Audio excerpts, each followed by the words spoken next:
good evening. There we go. Mistakes. Over the course of one's immortality, how many mistakes can one make?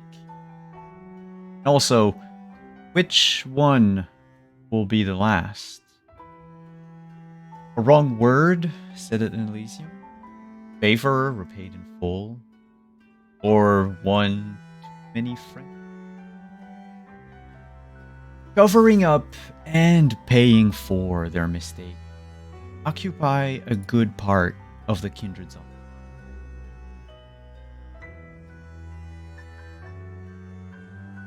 Good thing, though, that they're immortal.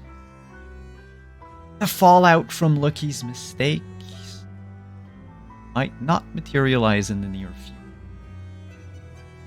Ripples. The ripples will be felt not just by him, by those around him, by many who call Montreal. I am Simon at Wandering DM, and I will be your storyteller for tonight.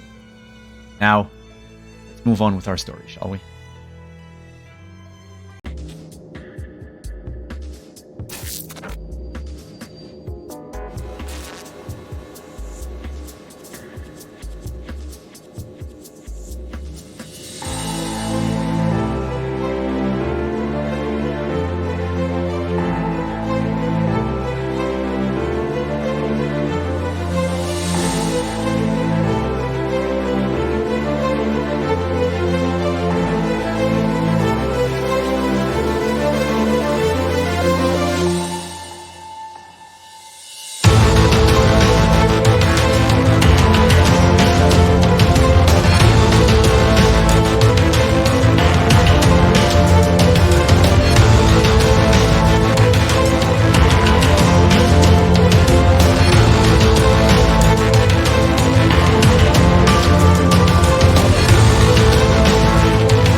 Hey, hello everyone. Welcome to tonight's game of Vampire the Masquerade. I am, of course, Wandering DM Simon. I use he, him pronouns, and I am the storyteller for this game. But before we... Whoa, what is going on with... Lori is bleeding over Arthur. Here we go. Before we move on with our story, let's introduce our cast. Go around the table. Tell us who you are. You're playing. Jump back into the action. Start with the opposite this time. Person at the far end of the overlay. Hi, Pope. How are you?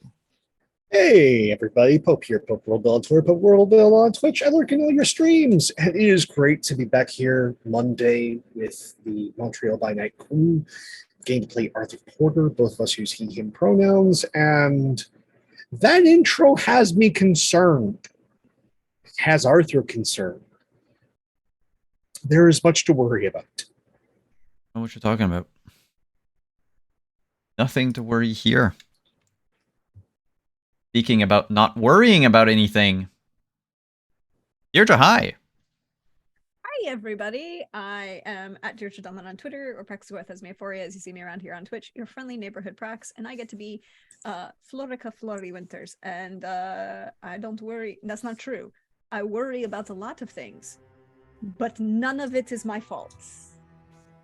And I'm not paranoid. I'm stable. Both of us use she, her pronouns, and I can't wait to see what happens. Because Flory tried to talk some people down off a ledge last time. We'll see how that goes. Mm-hmm. And speaking of talking to people that were on the edge, hello, Trooper. Hello, I am Trooper SJP, and I'm playing the vampire who at this moment is still known as Lucky. We'll see how that goes in the next some time period.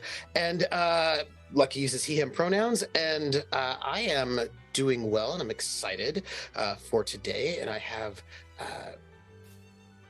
both my character sheets ready, and I'm good to go. I'm excited. Awesome.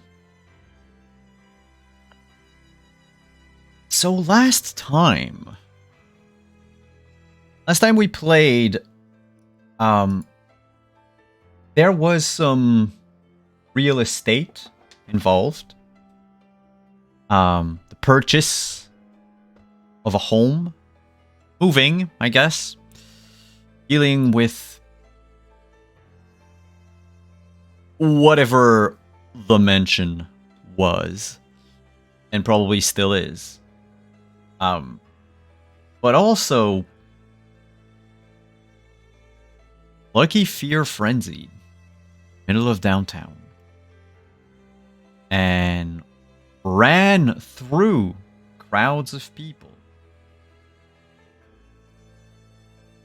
cross-checking some of them with a parking meter. Laurie followed, shot him in the back, and kept running, trying to get the crowd to move, and immediately setting up the, like a sort of alibi. Yeah, thank you. That, well, not necessarily an alibi, but the basically taking control of the narrative. Yes, he didn't fear frenzy. He got slipped with bath salts. Yeah, which apparently is not what you get at Bed Bath & Beyond. Turns out. I mean, you can put those in your mouth, but it's not going to do the same thing.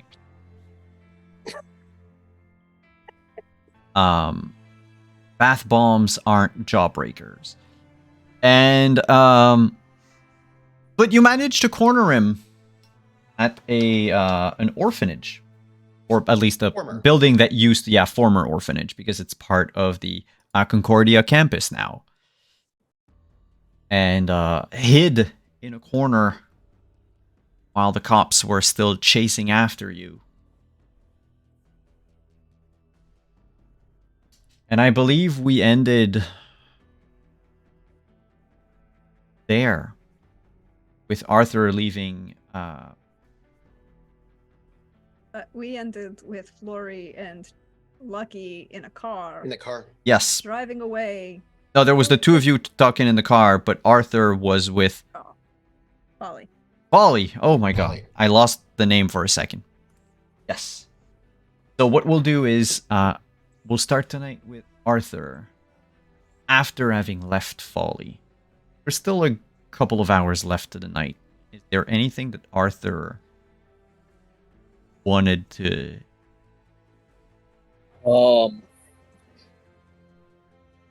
There were a few things. One of the things was just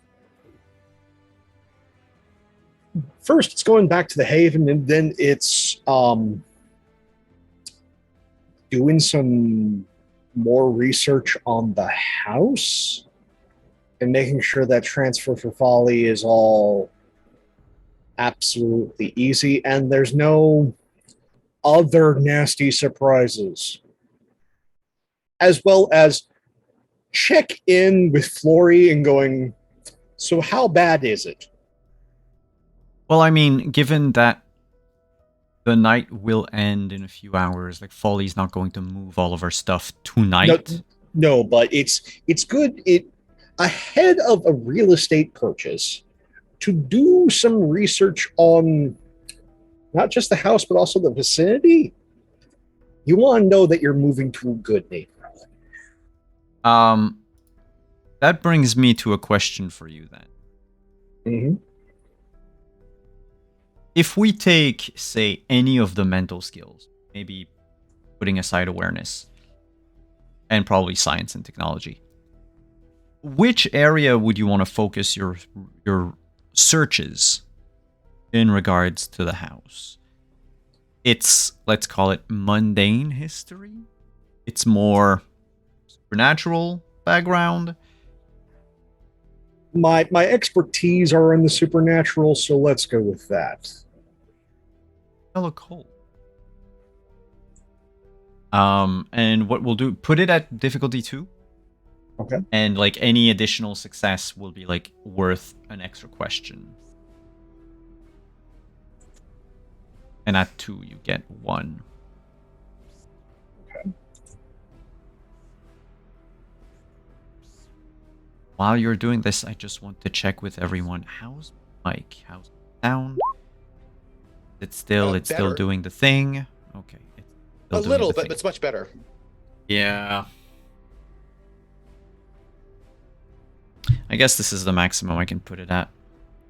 What happens? Nope, it's still cutting in and out. What's the? Do you have a noise gate on? Yeah, I currently have a noise gate on. That could be it. You have more volume, though. You have no more. I increased the gain to the maximum possible. But it's let's see. I'll remove the noise gate. I'll play with it later. There we go. We'll see what happens. But thank you very much. That was 2 successes. Yep. What is the one thing that is burning on your mind right now regarding this house? I want to know when the Sabbat held this city. Mm-hmm. What is this particular house's occult history under the rule of the Sabbat?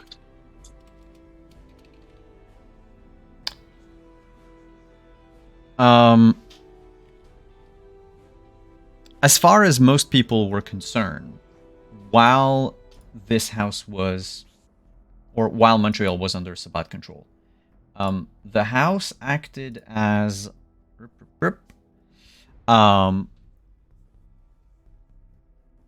a sort of exclusive nightclub.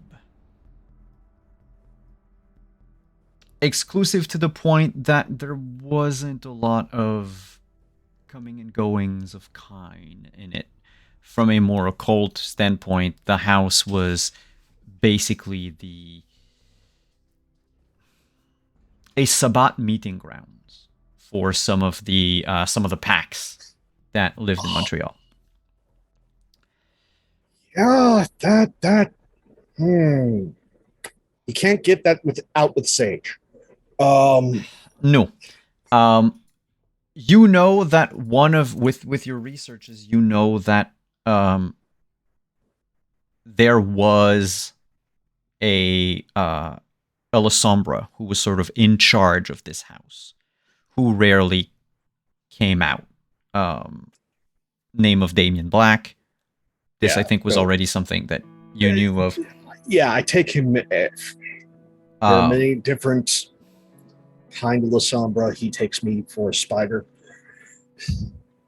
But yeah, it was.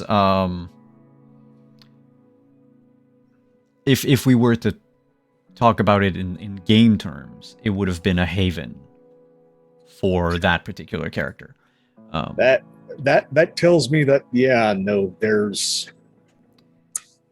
there's a level of cleansing that is going to need to be done. You heard rumors even back when you were in Miami of things happening in Montreal because religious capital, religious Sabbat capital of North America. Yeah. That there were places that even the paladins didn't really want to set foot in. And this was one of them. Okay. Based on own personal history, I have an idea of a number of things that happened here. So, there is not enough bleach on Earth that is going to get some of those stains out. Ooh. One more thing. Because Sabbat, you would have known about the Harbingers of Skulls. Yeah. This house was sometimes used as a bed and breakfast, quote unquote, for the Harbingers. Of all the vampires that visited the house, save for the pack that hung around Damien, names of which, you know, you would need a lot more research to find. This place was visited semi-regularly by just about any transient Harbinger. Great. We're in fucking Spook Central. Okay, so it's now the point where a different set of roots are going to be in the process of being set down. This is going to be a future project. I have one going right now, but the future project is this. I need to become known and friends with the kind occultists in Montreal.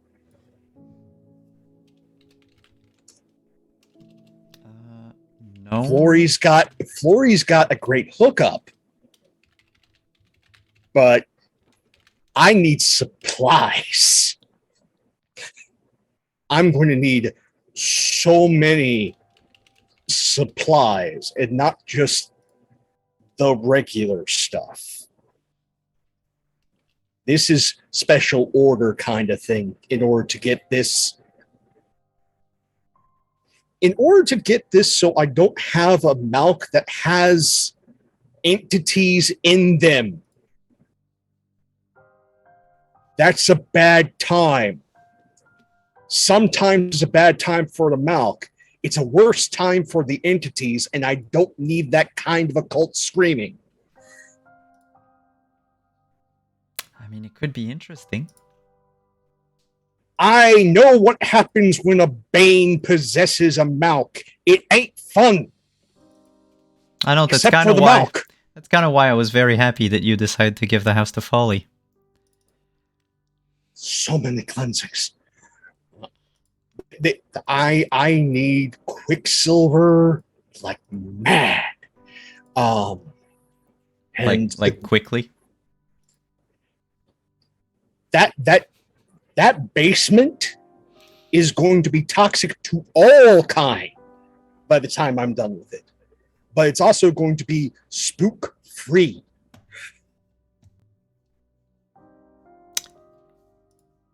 I am eager to see this project being undertaken. Montreal has plenty of problems without Folly Watson having friends living in her belfry.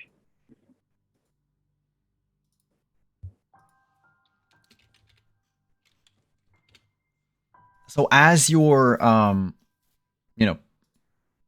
ruminating on what you're going to need, making a list, checking it twice, make sure that you have or will know what to get.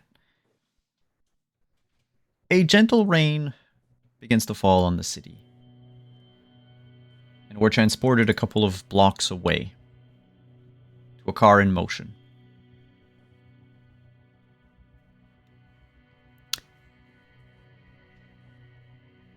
Inside, a muted Lucky.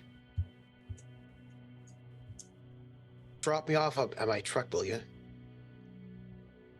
Okay. You know you're going to have to burn that, right? What? The shirt. The pants. Probably the socks. Because you already burned The jersey, yeah. But it's Yeah. like the pure amount of blood spatter you would have had on you. It's like definitely the pants. And so here's so you understand. Although, what did you happened. already burn his pants? Because I know you told him to get undressed, so I imagine he's probably only wearing his undershirt. Then we would have. Then yes, everything would have burned. And here's the thing: Flory knows fire bad, but at the same time, fire very cleansing. Want to know the greatest invention of the 1960s through the 1990s? Velcro. That's what the film Girls Just Want to Have Fun told me. That's what Helen Hunt in the film Girls Just Want to Have Fun said, that next to the tab and the Walkman, Velcro is the greatest invention of the 20th century. Is this what you were thinking? No, I'm thinking about specifically in terms of vampires who want to light shit on fire. In this case, it is the car push-in ignition for smokers. You want to know what happens when you take that, let it get really, really hot, put it in underneath a pile of clothing? Burns. It takes a little bit longer, but it will light everything on fire, and you don't have the problem of a kindred standing there playing with flames.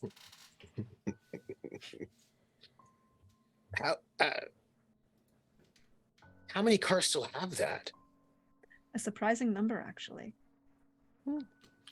Really, you only have to worry about it until after 2004, 2005, when they started just leaving the ignition space in place so that they could still plug in the cell phones. Yep, Yeah. Yep. You're in 20. We're in 2014. So like there are still cars that have it. Like it's not as rare as like now. 10 years later. But it is one of the easier things to do. And well, she stole this car, so she would have planned. She's planning ahead to clean up this mess. This is part of the plan ahead. It's like, ooh, and that late model sedan. Preferably an American. Preferably an American, like a Chevy or a Ford, because then there are two. If I can get two, it's even better. SUVs are great for that because there's one in the front and there's one in the back. Because they need extra plugs. So she, and if it all else fails, it's got jumper cables. I can do it the other way. But jumper cables might be more problematic. But this is, a very easy way to do it. So, in case you want to know, Lucky wears boxers. Lori doesn't care. Well, it's about characterization. He's the kind of guy that would wear boxers because he's a little bit old. As that one kind said, he kind of like acts like that one kind's grandpa, even though he was younger. Mm-hmm. He's got grandpa boxers. Yeah, but that's okay. All right, I'll drop you. Are you okay? You look a little.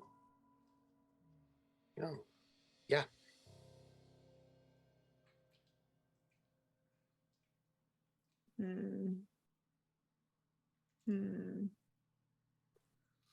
Are we meeting up over at Artie's? Is he given the word?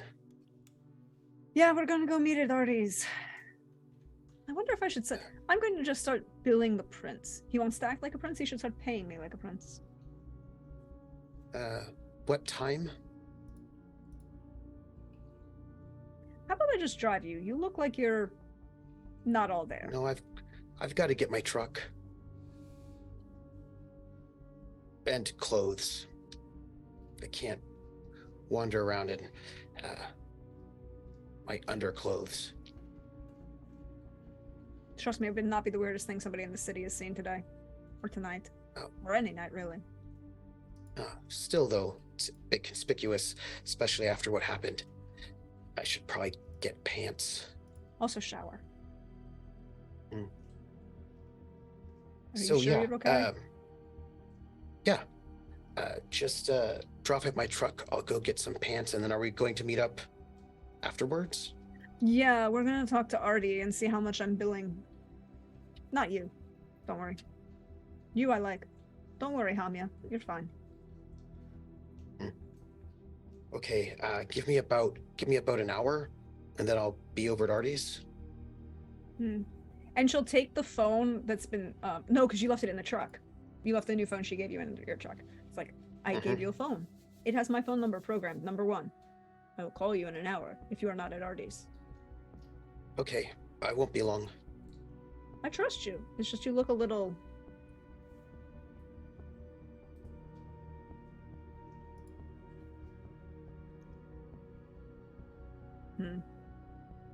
Are you sure you're okay to drive? Yeah, I haven't been drinking. Shock is just as harmful as drinking. And you're looking all... No, I feel fine.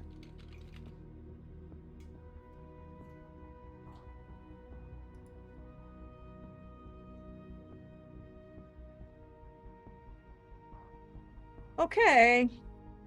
I'm going to call you in an hour. Okay. Thanks. And she'll pull up next to the truck. Wait until he gets in. Wait until the truck drives off, and then call Artie. Cool. Lucky, just to make sure you get into the truck and you leave. Leave? Yes. What do you do once you get into your truck? Oh, well, I have to go get a pair of pants. I've got a little bit of business I have to do before I drive back, though. Just like a couple of small things. I have to, it's only been a couple of hours since I've been at my haven. I've got to go there, shower and change, pack up some things, leave a note, get in my car, a truck with a few things. Is there like do you have like a bus terminal with lockers in Montreal? Like a bus or a train terminal that has lock, like Yeah, we have a lockers. Greyhound, Yeah. like bus stop like that. It is, huh? Yeah, that's what I'm looking for. Smack dab in the middle of downtown. Drop some things off at a bus locker. Give a quick scope. Then I need to text a message in the old phone to David. And then once I've texted the message to David, then I crush that old phone and I throw it out the window. And then I drive over to Artie's with the new phone. We'll get to that message in a sec. Unless you want to send it to me just on Zoom. But since the car did leave, the truck did leave immediately. Flory, you were calling. Yeah, she calls Artie, waits for him to pick up. As soon as he picks up. On a scale of 1 to Jacksonville, how public was this?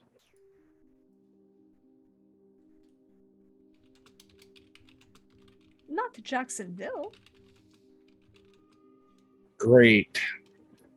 I mean, I hear Jackson is a wonderful city since John and June left. Not bad. Okay. Unfortunately, there will be a horrible news reports about bars in the city slipping patrons bath salts in their drinks. That might go over with some of the kind, but we both know that this is going to be a big mess. I give a very detailed description of exactly who was unfortunately overtaken. Yeah, well, right now the kind are very convinced it's not Lucky, so... Yeah, some of them. No, all of them. Not all. Oh, no, there might be a convention that it's someone else, but no one believes it is Lucky. Kind won't believe it's Lucky, but this is how hunters happen. This is how a lot of things happen, Rajul. And we already have Val impersonating the prince, or puppeting. Still haven't figured that out. Should I send them my bill? Well, we both know who you're going to bill. We'll negotiate how many zeros behind that check once you get here. Oh, no, I don't want you to pay. I figure this little shit thinks that they're the current prince, they should start paying like the prince. We both know that little shit ain't that little shit. I know, but I feel like it would be just like drive home the fact that we don't know that. Make them think that we don't know that she knows that they are not them. I know Val. And as long as Valois is still amongst us, she likes to baste the fear turkey, as it were. I think that's a phrase that's happened now and then. And no, she knows that we know.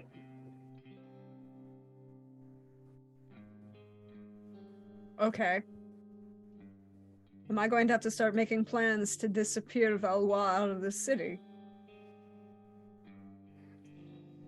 I don't like him that much yet. That's fair. I was just thinking that he might be, you know. He said he wanted a challenge. Well, the challenge has arrived. Yeah, but here's the thing. If he ends up powering all of her creepy magic shit, that's a threat to everybody. Okay. He wanted a challenge. I don't know just how good he is. If he can act as a speed bump, more power to him. I'm letting Zalmati know, and she'll hang up the phone. She'll goes, no, rephrase that. I'll see you in a few. I'll let Zalmati know, and she hangs up the phone.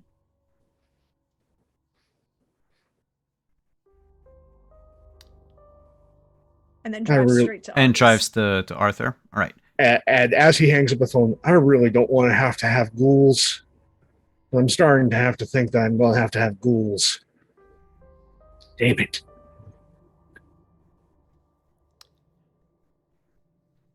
Fast forwarding about a half hour, 45 minutes tops, as Lucky and Flory arrive at your domicile.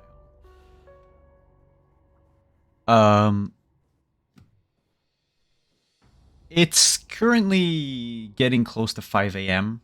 You can feel the pull of day sleep, but you know you can stay up for another hour. More than that, you're playing with fire.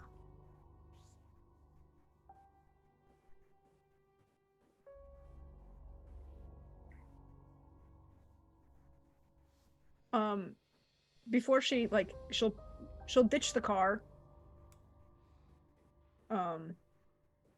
somewhere and not close to the Haven or not close to Artie's, and then she'll make her way, because that's why it's going to take her like 45 minutes to get there. She does not bring stolen cars to Artie's if she can help it. But she will text Zalmati and just tell him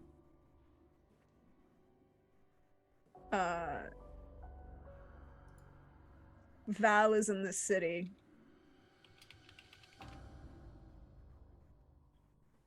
Remember Jackson?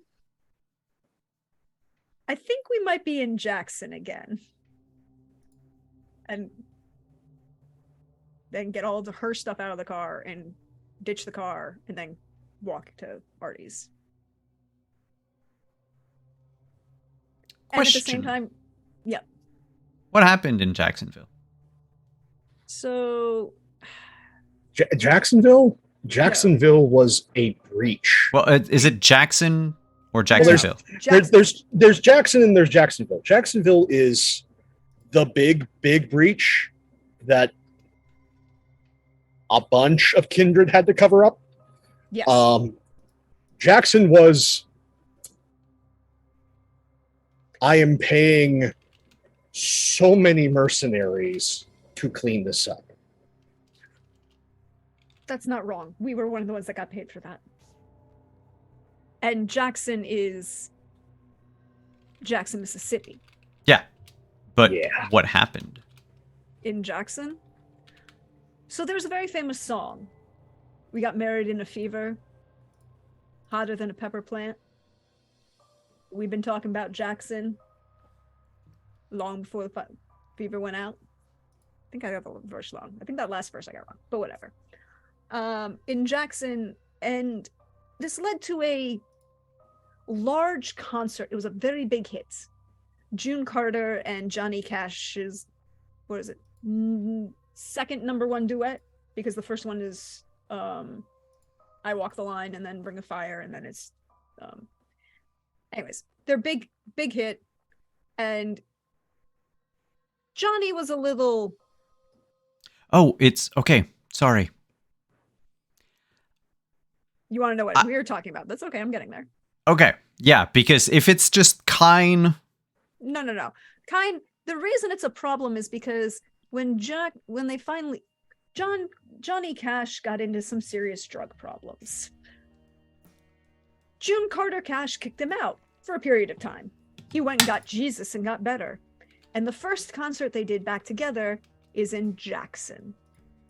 It was a big deal. Everybody went, including a couple of young kindred who were maybe a little bit verschnookered, or a lot verschnookered. Look, LSD is a hell of a drug, even if you're filtering it through another kind.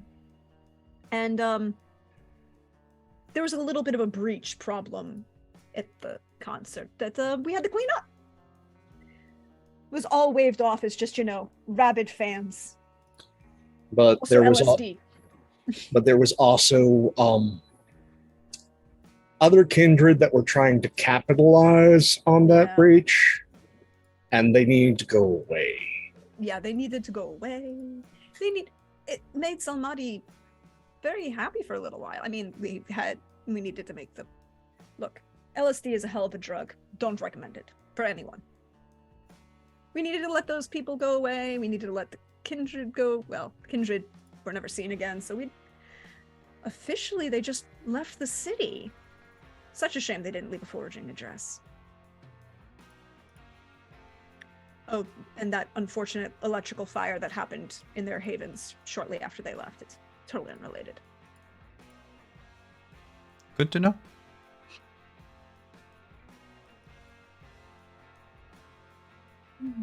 Please proceed with the rest. I just needed to know a bit more details. Oh, yes, it's fair. So she pulls in, like she says, it's like, she sends the message to Zalmati, and she'll walk into Artie's, walk through the back door, make eye contact with the camera, continue through, look at Artie, as in like that icon, drop the duffel, make eye contact with Artie, and go, I don't think he's well.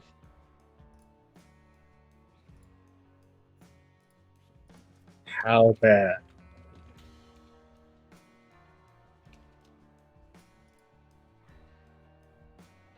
He didn't fight me on burning his shit.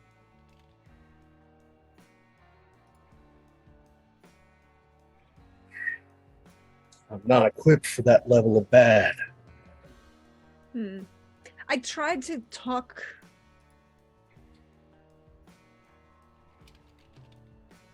Hetty didn't tell him anything.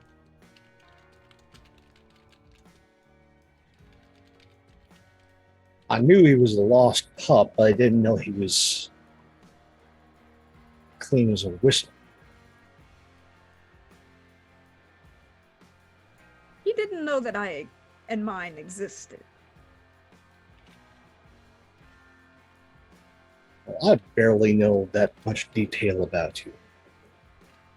She put him at the end of the line and left him there.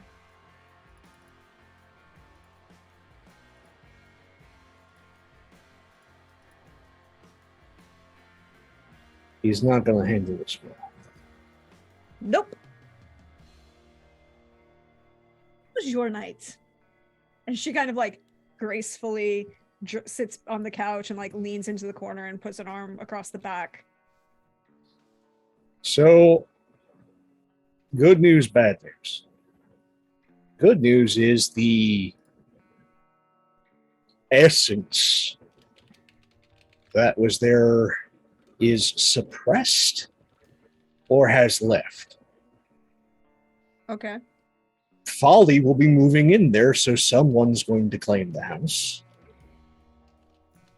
Bad news, I did research and found out just how used that house is, and it needs several cleansings. All right. Do you have a exorcist you want to work with? No, don't need another one laying on fire. No, this is going to have to be a personal project, and I'm going to need materials.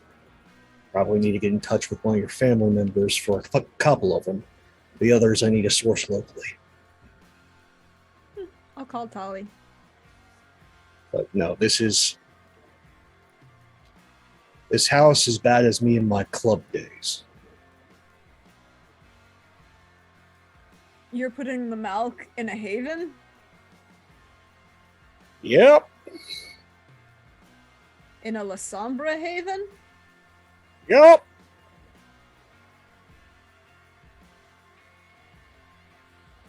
The La Sombra that was there, they still there? Or, well, just... It's what the Abyss remembers of them.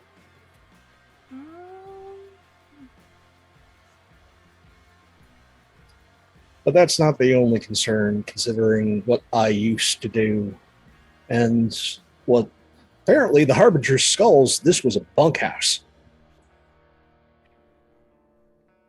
They're tasty. That makes one of us. But no, this is a place where both the necromantic and abyssal arts were both practiced. That crossroads can cause significant problems should certain things, in their ignorance, decide to try and hop into folly. And I don't need a 13 episode again.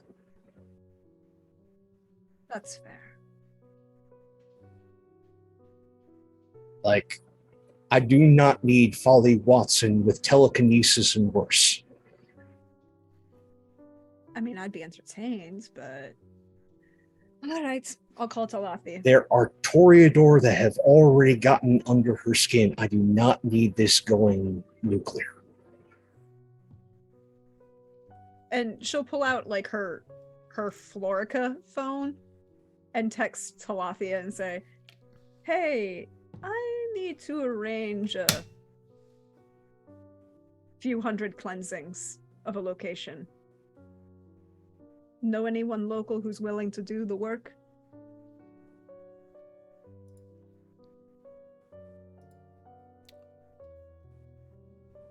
Wait, who? Talathia Reynolds. Talathia. I have to just do my notes.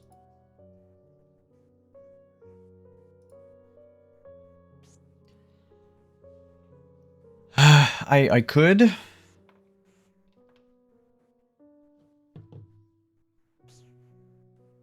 When do you need me for? As soon as possible. Because it's Not now. 5 in the morning. Well, I'm about to go to bed. No, not maybe after evening. Okay, I call you back tonight? Yes. Alright. Mm. And like a groggy Talathia hangs up.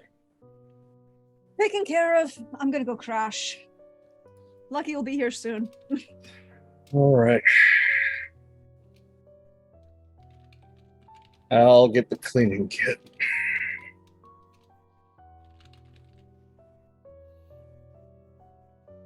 And she will go and crash for the day. No problem. It's about that time also that Lucky arrives at Artie's place. So just a couple mechanical things. Oh, yes. He gives up his conviction, I'm the sword, shield, and book for my community, which is 2 stains. He severs ties with his other 2 touchstones, which is another 4 stains. That's 6, which will bring him into degeneration. And I voluntarily lose the point of humanity in order to clear that. All right, bringing your humanity to 4. 4. Okay. 4. Oh yeah, because you managed to have Not enough lose. for that other time. And he rolled really well for remorse. So Do you have your any new touchstones or anything or convictions at the moment? None. Or you're He between? has no touchstones. All right. No, he has no convictions anymore. And Cool. that's why he's lost his humanity, because he's turned away from humanity. All right. He's destroyed them, so he doesn't get them back. No, I didn't mean them. I meant because you can always choose new convictions over time. But you haven't, like right now he's in between. It depends on how you lost them. If you lose your touchstones because they die of old age or something that's not your fault, then you could roll to see if you can transfer. But he destroyed them, so Well, I don't destroy think them. he's getting You them you back. cut off contact with them. Yeah. Because they're not dead. But what I mean is, just like switching to a different path of enlightenment before, like have you switched to a different path, quote unquote? No. Or okay, that's what I wanted to know. You're in limbo right now. And I'm gonna take that extra aggravated willpower damage because I only had 5 open stain slots. And if I go with 2 per, that's 6. And so I'll take 1 more aggravated willpower.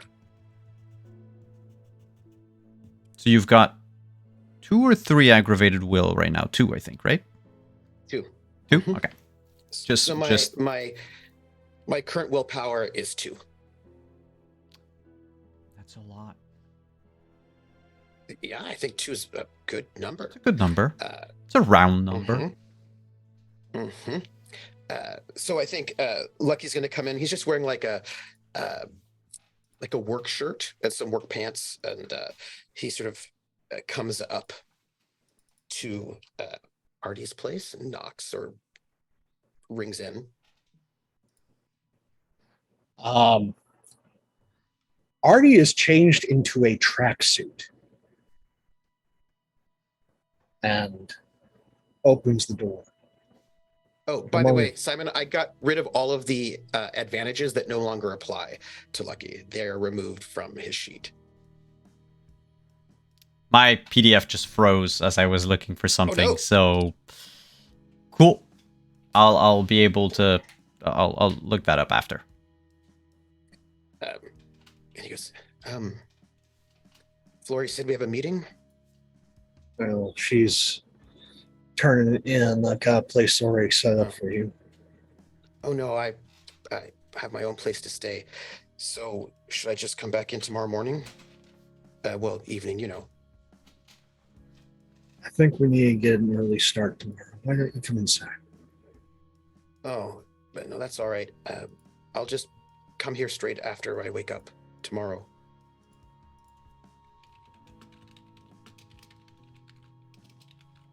I'm not going to force you to do anything you don't want to do. I'll see you tomorrow. Okay. But let Flory know that I did show up. I'll let her know. Heads back out into his truck. Is there a underground parking garage in Montreal? There's a lot of them. So Lucky traveled quite a lot when he was looking for Hetty. And when you travel, you have to take precautions. Yes. He drives to an underground parking garage, and his pickup truck has one of those large metal boxes in the bed in the back. you know, the kind of the big, they're like a big one at the back of your pickup truck. And he has it so that there's a sort of a false lock on the outside and an inner lock. And he climbs into this large metal box. In Yeah, the like back the of the big pickup truck. chrome box that a lot of people have. Yes. They're like as wide as your bed. Yeah. Yes, absolutely. It's that big chrome box / coffin. And he sort of climbs in and he closes it and he locks the padlock on the inside and he goes to sleep. All right. Then we will advance the clock one night. During the day, we are now, I believe, oh god, 26th of September? Where's my calendar?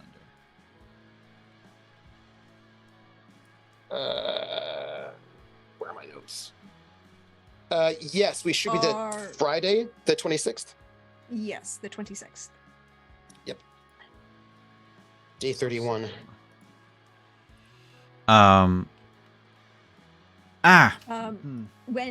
When she gets up, because she had texted last night, Yes. Lucky. She sent him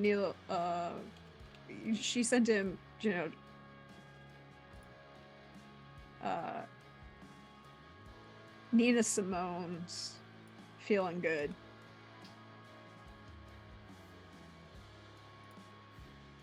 It's her attempt at making him feel better. Huh? He doesn't really understand this phone yet. It's some kind of high-tech phone. He doesn't actually know all the details of it yet. By the way, because of your low humanity, I sleep long. You're gonna sleep longer, but also, everyone can. Y'all just make that rouse check to wake up tonight.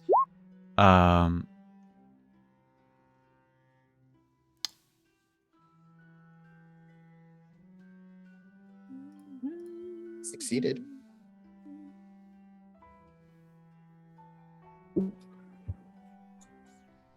Alright. Oh, no, I woke up hungry. That's not a surprise. A couple of people are gonna be hungry, yeah. For some reason, you know, new life, new me. Dixon is fine. Well, I mean, hunger too. Yeah, but you're not any more hungry Yes. than you were already. It's just with your humanity, it's not La Sombra level of tech glitching, but it's kind of hard to get a touchscreen to work.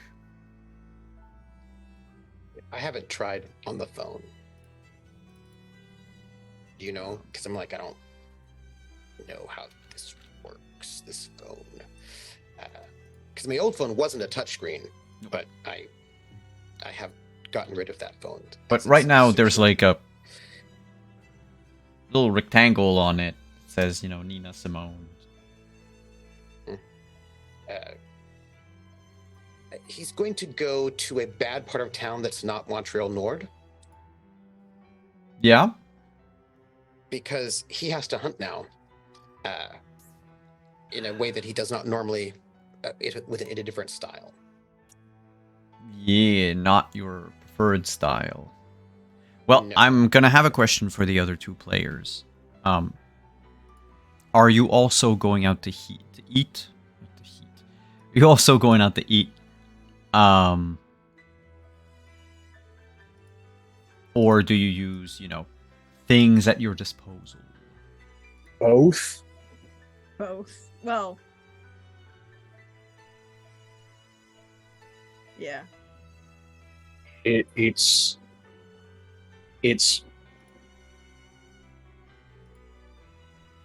Kazardi gets up. I think he actually set an alarm and gets up.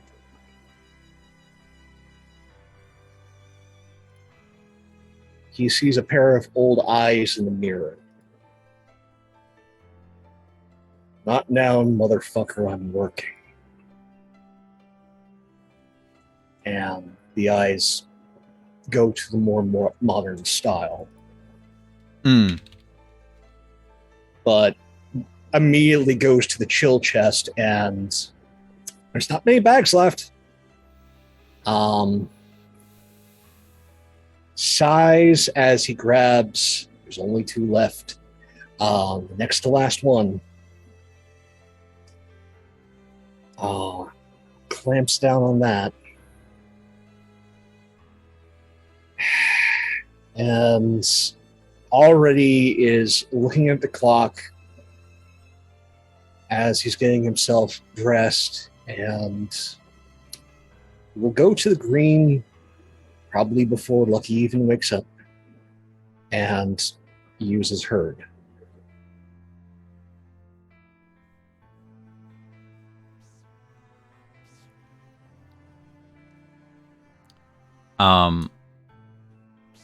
So you're going to be safe. No need to roll. You've got your herd. You've got your bags. You know what to do.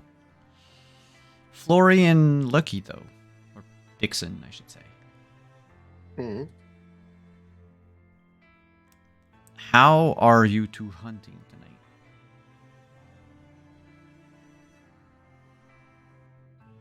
Ori is going to get up, walk back to the RV, move the RV to McGill.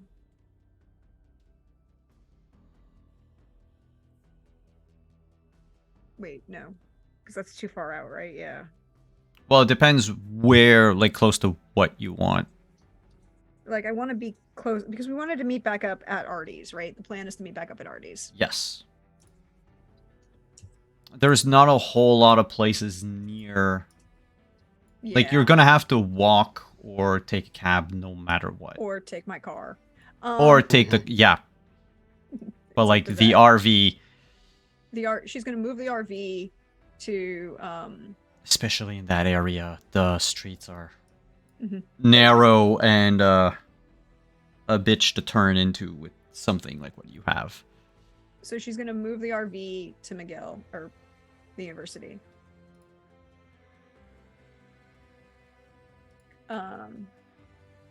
And she moves the RV, and then she's going to walk into the back. So, you know, as she's like walking away from the, you know, she's going to get in the car, pull out the car, and she's going to just, you know, stop at one of the frat houses. Well, not frat houses, one of the dorms. I can't make the assumption that frat houses are exactly the same in McGill as they are in the US. Yeah, we don't have the same... It's not that they don't exist, but they are different. They're definitely different. Then I guess your role to feed, to find someone. We'll go with charisma and subterfuge. Oh. What's your preferred hunting style? Sandman. Sandman. Would you rather break into a place where someone's asleep? That's why she's going to a dorm. Doesn't matter. There's always somebody asleep. I thought you were looking for like a party, that's why. No. Then yes, Dex and Stealth. In this case, difficulty 3. Dex and Stealth. Yeah. Sorry. And I get my bonus for breaking and entering.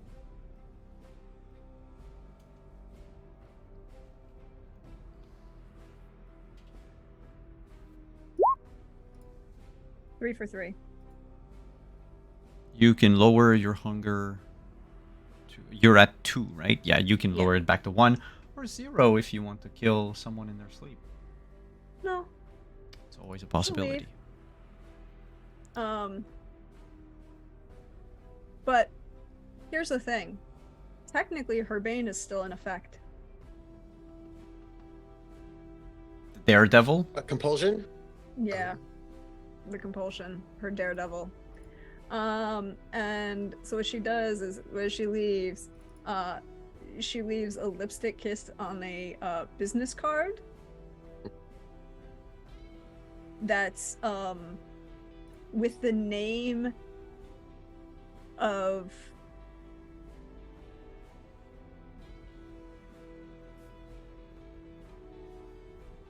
one with the name of with the phone number, not the name, just the phone number for the prince's public identity, his business identity. Leaves that and walks out. All right.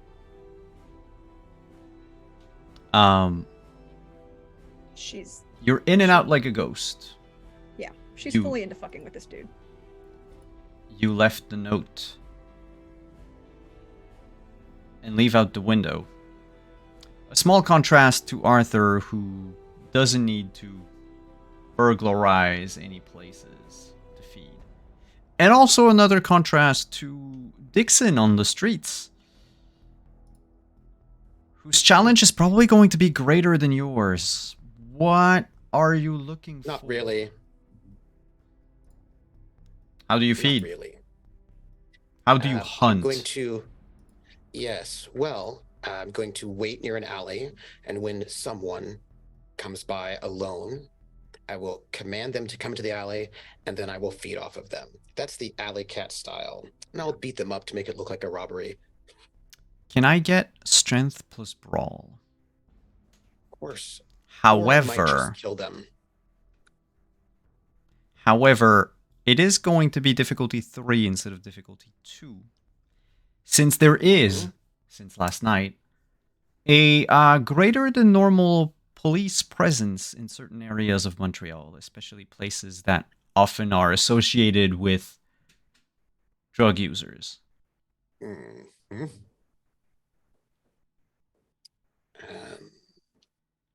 And I'm going to rouse the blood to give myself an extra 2 on this, I think it is, yes? I do believe that's blood what surges too. Yeah. Yeah, blood surges too. So let me rouse.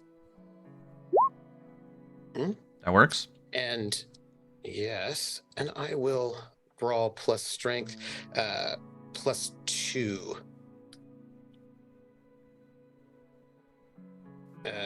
Difficulty 3. Yep.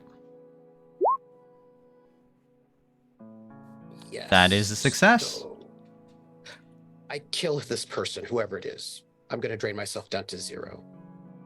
Okay. You get to 0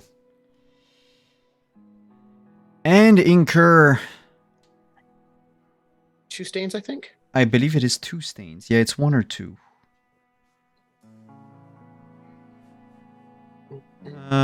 We'll go with 2 stains. Mhm. But I no longer have to. I don't have the beast chatting with me anymore. No, right now there is just an eerie quiet in your mind. A silence, Make it- but you know that the silence is approving. It's not disapproving. It's a satiated silence. And I- yes, I it is. just It make is 2 look like stains. yes, and I just make it look like some sort of violence. I lick the wound closed, of course. Yeah, I and make then it you look like just somebody- break their face in half. Yeah. Any attempts I to hide the body afterwards? No. It looks there's violence in this place. It's gonna be in an alley. I just throw it into a trash bin. It's not like I'm not trying to hide it for real. I'm just throwing it into a trash bin because if somebody is a violent criminal, they're not going to worry too much about it, No, so but I you toss just it into took it. anyone that like the first person that came into your alley. You don't know if they have a criminal record. No. I meant if I'm a criminal and I'm killing Oh. someone, I'm probably not going to go and do a whole bunch of effort to hide the body because, it's probably high on bath salts or drugs and just killed someone, freaked out. Ooh, thank you. You reminded me that I wanted to do something. And then I just tossed the body in a trash can. Could you roll And I a leave. d10 for me? Just a single d10. Absolutely.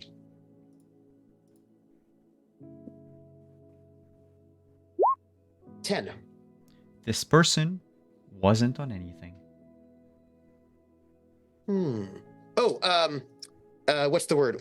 What is my resonance yeah, for this resonance. person? Oh, the resonance for this person. Yeah, because they... where is... resonance...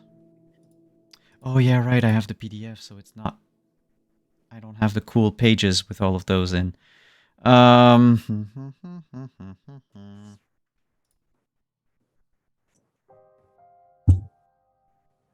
You took someone at random off the streets. Bad neighborhood, but In south, not Hochelaga. north. Yeah, Hochelaga. It's pretty much the other place where... Yeah. And I think...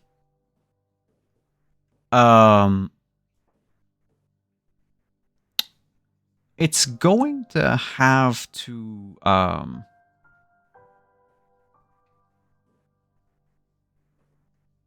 it's choleric. Mm-hmm. There's a lot of dissatisfied, angry, especially at night, especially those looking for trouble. I mean, the city was a bastion of violence just a couple of years ago. Those problems don't suddenly disappear. But it is fleeting. It's my favorite flavor of blood. It's why I tended to feed off of athletes, but satiated and everything being well in the world, I make my way over to Artie's.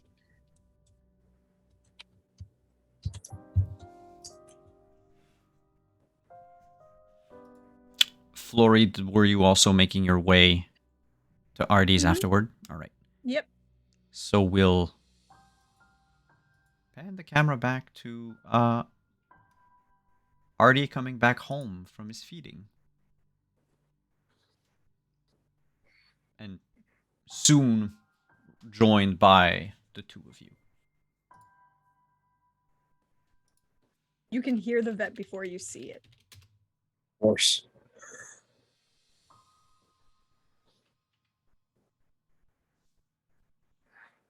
Who arrives first? Technically, I we're think I'm last. Technically, it Yeah, should be I Flory wake up last. because you woke up Yeah. after her. Yeah.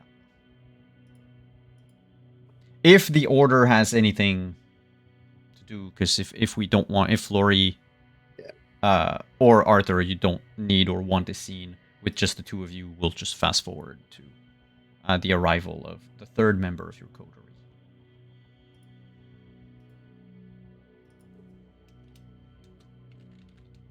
I think it's when Flory comes in, she sees Artie looking like Artie, and is like, you could really just woosah, rub the ears. It'll does wonders for your blood pressure. You don't want that doesn't blood pressure. beat.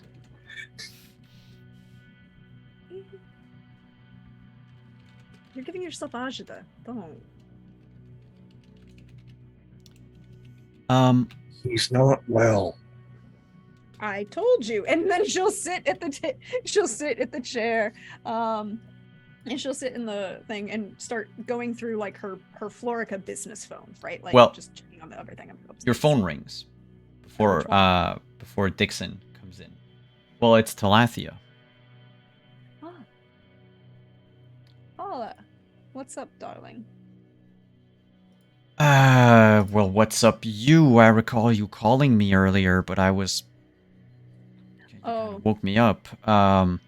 You said House. Multiple cleansings. Okay. like Brookhow level of cleansings, sort of. Well, maybe a step down from that, but almost. Where? No, she would know that one. She wouldn't ask. DM might ask, but Brookhow is one of the 2 major concentration camps. No. I mean, which house do you want her to? She's referencing that. Okay. She Sorry. doesn't know which house you need her She to will, clean. She will give the address because she'd look at already be like, what's the what address? Gives the address. Don't have her go inside. That is a unfriendly to kind zone. Outside, yes. I need. If it's a Brookhow level of cleansing, can tomorrow work? Because I don't have enough for something like that at the moment. Oh no, we've got the checkbook is over here. He'll definitely sign off on anything. Yeah, it's just I need to get it. Oh, that's fine. We've got this on your schedule. Okay, I'll give you a call when I'm done. Thank you. Is there anyone there? Don't go inside. Okay, but if say Oh, someone there's- walks out and asks me why I'm doing this, Folly. Oh, what's her? Not. It's Flory Winters. Winters and Folly. Oh, Folly W. Watson. Ollie Watson. Folly Watson. Folly Watson is now maintaining structure and possibly streaming from there. So Folly Watson, the YouTuber. Yep. You want me? Cleansed. You want me to cleanse Flory Watson's house? It's their new property. She's going to do some remodeling. It's a project for streams. Hashtag content. Oh, Okay. If you want, Yeah. if you want to lean into showing off for the guy, for the Gajo, go right ahead. I can make it a show. Yeah, I would have to do that either early in the morning or given Go where later this in the place evening. is. Yeah, I'm thinking or like around noon. There's going to be a lot of people around noon. Okay, I'll let you know All right. once it's done. I'll figure out my schedule. Thank you, dear. All right, ciao ciao. Ciao. And she'll hang up. Tell me I'm wrong that it's not a Brookhow level of cleansing. You're not wrong. If this is as bad as my club days, again, I'm going to need some Quicksilver. I'm going to need. I have to go beyond holy water. I need sanctified unctions for this place. You need the blood of Christ. No, the power of Christ. Fresh from the source. Like, just find the guy, Look, open him up. I'm sure if I called, someone must know Cassius Longus. We can get him in here. It'll be fine. He'll bring the spear. The things need to be done a certain way, and they can't be done the quick and easy way because the things in there would feed off of that. That's There's she's fair. gonna do it professionally. No, this thing needs a. This is new on a scale of occult badness. This is close to 3 Mile Island.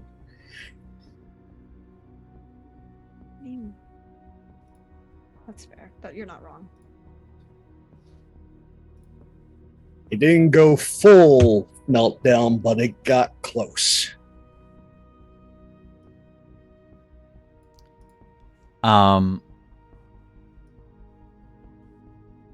Yep.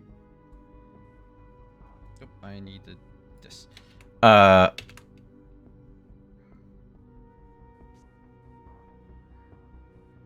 Lucky you can, Dixon. It's gonna take me a while to. You can arrive whenever you want, but otherwise, it is He'd just arrive about this time. Okay.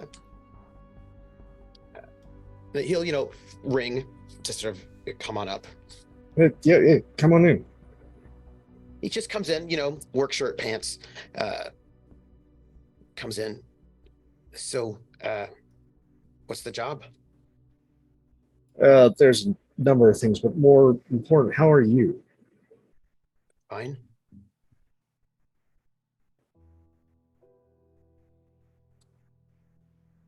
I assume Flory told you about the breach. Yeah, So I imagine the sheriff will be snooping around, coming for me at some point.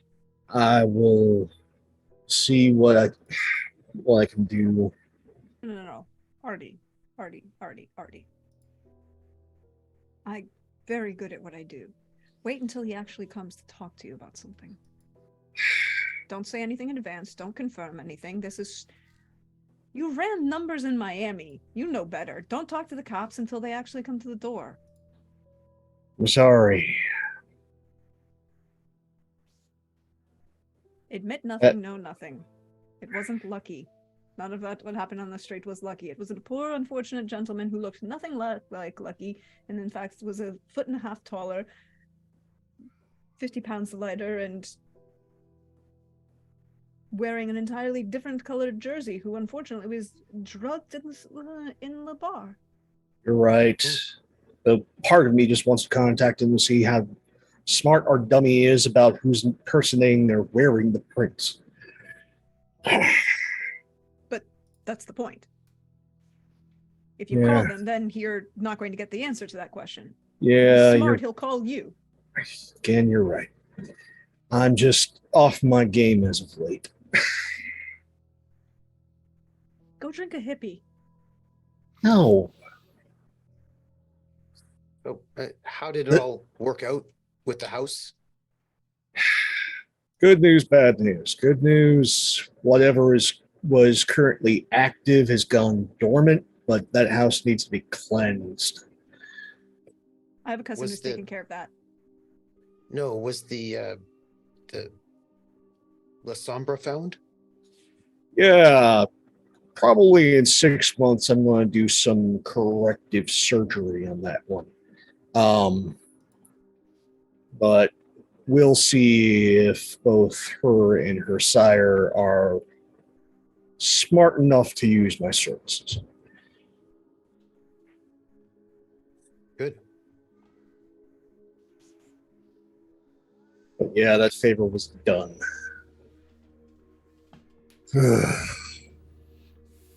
So, presume we don't have to deal with the gargoyles since that's known. So, what's the job?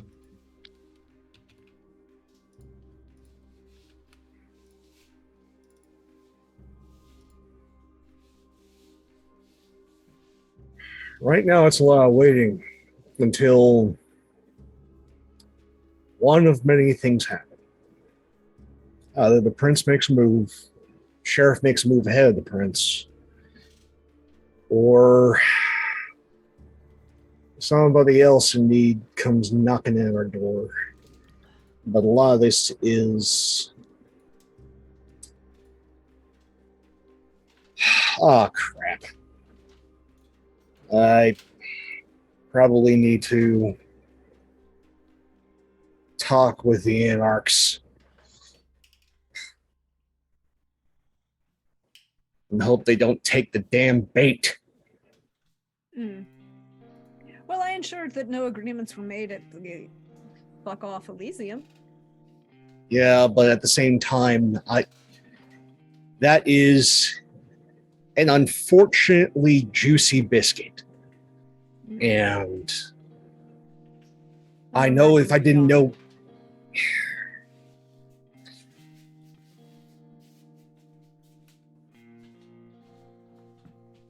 I'm not saying that Yuma is uneducated. I think he knows part of this is a trap, I just don't know how ambitious he is. Well, according to your plot, you would want him to take it because you want to make everything go smooth, make everyone feel like we're supporting the prince. So, No, you would want that him to went off take the it. table. That went off the table as soon as I knew it was Val. Because the thing of it is, everything's now in flux. As much as I was anticipating her to come down and fuck shit up, this is a new one, even for her. And I don't know whether or not this princeling was in fact sent by one of the biggies, or if that was just her doing a disinformation campaign with absolute clarity and flair. So the princeling could be a bystander in this, in a way, or that literally could just be a meat popsicle she's piloting around. Or that could literally be her, just masked. Like, there's too many unknowns. And right now, this is damage control. And Yuma and the Anarchs do not need to take the bait, especially for what will likely come next. I don't want them getting hurt. Well, I mean, everyone's collateral damage, right? Val's here. Yeah, but there's levels. If he takes the bait, it's bad for the city. He Or gets it's all a this. double bluff. He gets all this territory. That's cachet within the movement. More anarchs will come.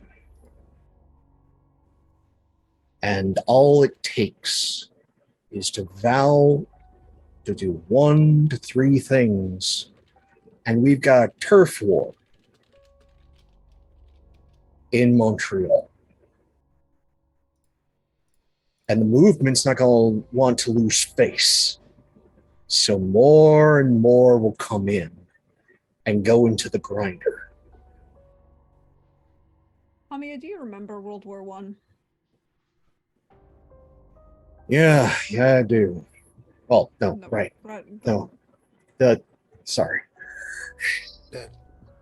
Yeah. Do you remember the stories about the men running across the field, ordered to just charge at a machine gun? Yeah. Unless things happen in a way where Yuma and the other anarchs don't blink, that's what's going to happen. We're playing chicken. He needs to be in the car that doesn't blink. But he likes you, so you should call him.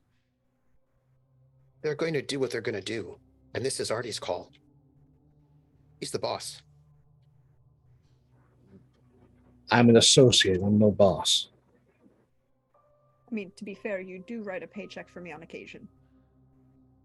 This Yes. is not that occasion. But I do that because you do work. I compensate you for that work. True, I do appreciate that.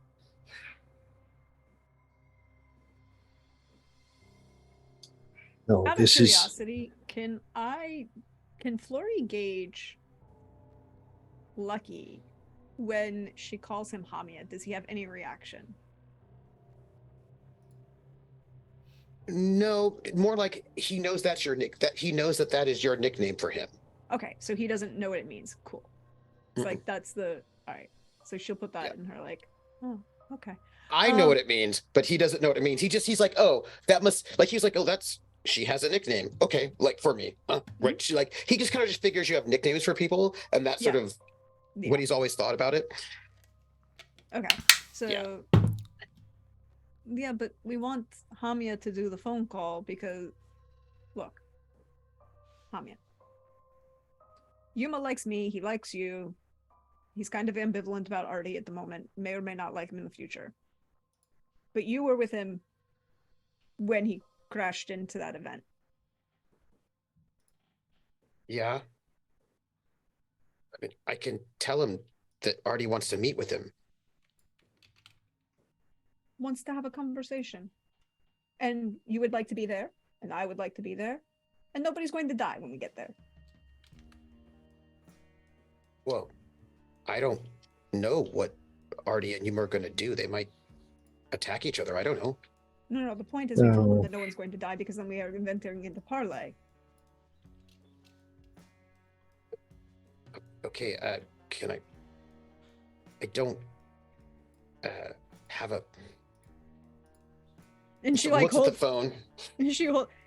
she holds out the Flory phone with not Florica but Flory, and she'll hold out the number for Yuma. It's in the He can't contacts. get the phone. He can't get the phone yeah. to work. Oh. Uh, Here, I'll put him on speaker, and she'll hit call and send and put Yuma on speaker. Now, Yuma will not recognize this as Lucky's phone because this is a No. brand new phone. Well, yeah.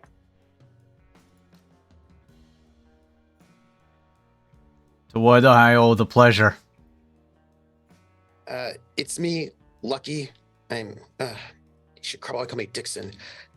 I'm with Artie and Flory. Artie wants to meet with you. You're on speakerphone.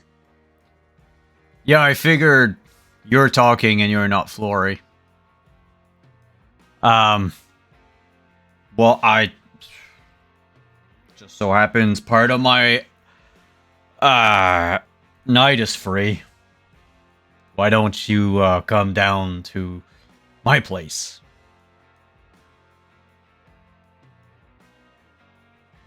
And Dixon looks at Artie.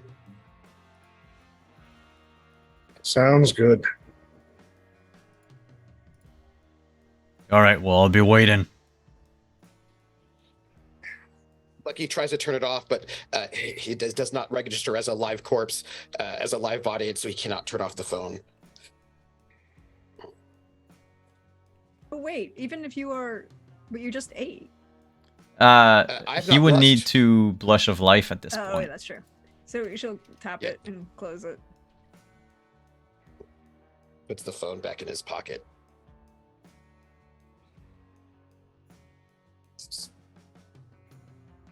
I assume, Flory, you know where his place is? Mm-hmm. Ori, is he an 8-track guy? More vinyl.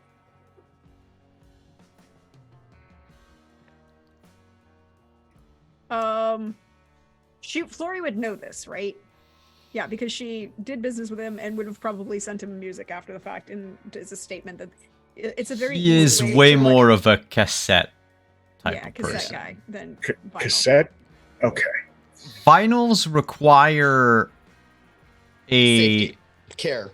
yes, but also a flat surface area Yeah. and not a whole lot of moving around. But also, Yuma is from a time when, you know, portable music didn't really exist. So. Yeah, but she would have. It was easy to send portable music as a way of communication. Oh yeah. Like he knows how to use. Yeah. He you know, he would even know how to use a CD should you want to burn one.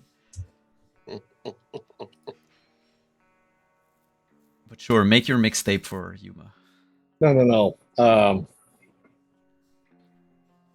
Well, said I don't have too many things that in my bribery cache like cassettes, so I'll have to see what I can dig up. Wish I hadn't gotten rid of that signed art cover by Hank Williams Jr. before I left Florida, but here we go. Charlie Daniels might work. I can see that. Well, he already probably thinks I'm a devil, so might as well just lean into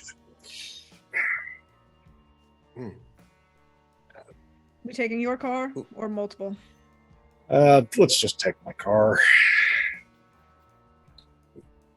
You okay? Lamia, you look pale. No, I'm fine.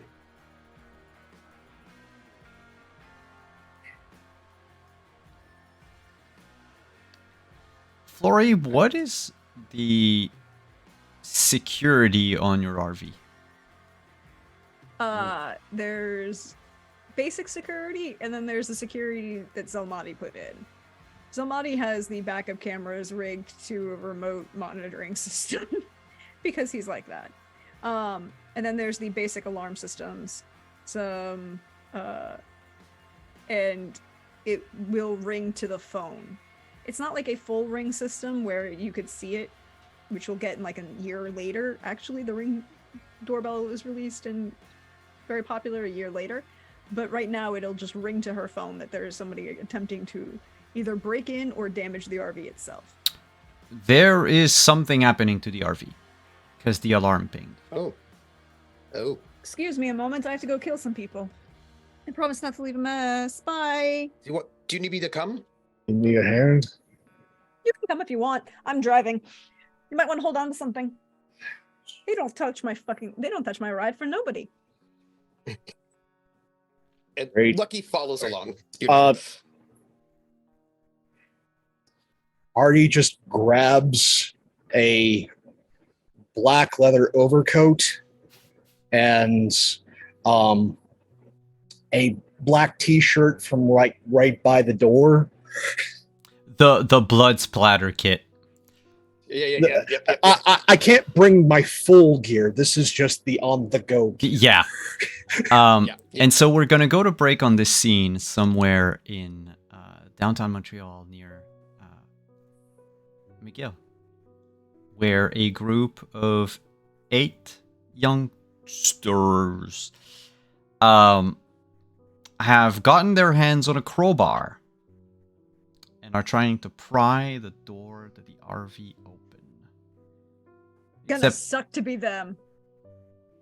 They don't seem to really know how to pry open a door with a crowbar. They're using the curved end, and they're just not really pulling right. And just from time to time, they'll like take it out and then like whack it on the side of the door and try again. Egged on by their friends. Tires screeching in the distance. And we'll be right back in a couple minutes. I don't screech tires. I don't have to. I have a Corvette. Yes, but it's more cinematically appropriate. I drift that motherfucker. We'll be right back, everyone.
And we're back. This is where we're going. And we are driving into a parking lot in downtown Montreal. Or drifting into a parking lot. Or in downtown drifting. Montreal. You can see them Oh, amassed that's good. around the door of your RV. You want to know what else I have in this car? A flamethrower? No, I'm a vampire. Why would I have a flamethrower in my car? I have high I beams. took a guess. When you flash your eye beams, And lay on the horn. And she lays on the horn. What are they doing? well, as you drift by and you see them as you flash the lights, the last action that was taken by them is one of them still has figured out how to properly use a crowbar and has wedged It's really not going to work well for him on an RV. it's mostly going to damage the paint in the door. But like is trying to get some sort of hold for the crowbar. And as the lights turn on, like he just looks at the car like a deer in headlights. I would. Two of the kids, young adults. I keep saying kids, but they're not like 12, 13, out and about at, midnight, middle of the week. But two of them just book it immediately. Like one of them taps another on the shoulder and takes off. The other, the tapee, hasn't yet realized what was going on. But two of their gang is just like booking towards the end of the parking lot where there's like a row of trees, and then you're gonna have like the street on the other side. May I roll my frenzy check, please? You want the frenzy right away? This is some violence that's happening, and Bruja are prone to rage frenzy. Yes. Somebody's attacking. But it's not Coteries stuff. I would argue in this case that frenzy would be hard for multiple reasons. No one's committing frenzy. No one's committing violence towards you. No, but to his coterie mate. I mean my stuff, but not me. Yeah. Like if they try and hit me, Let me just check a thing. No, that's not what I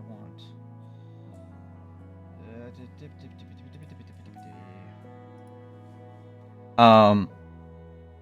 Because, like, the violence being committed right now does not fit any of your convictions, of which you don't have any anymore. But also, like, while it touches some of the tenets that we've established for the Chronicle, you have also satiated your beast completely a couple of hours ago. It doesn't feel like it wants to frenzy, like it wants to take control. I will just note that we can be frenzied when we're insulted or just provoked. But it needs to be directed towards you. In this case, you can be pissed off as much as you want, but the beast will not take over. Okay. Even if you try to let it take over, it doesn't come. Unless they hit me, in which case that would be a physical provocation. In which case, yeah, then the beast would like snap out of it and be like, "Oh wait, what?" Mm-hmm. Okay. Initiative? Depends on what you want to do. The three of you have like the drop on them.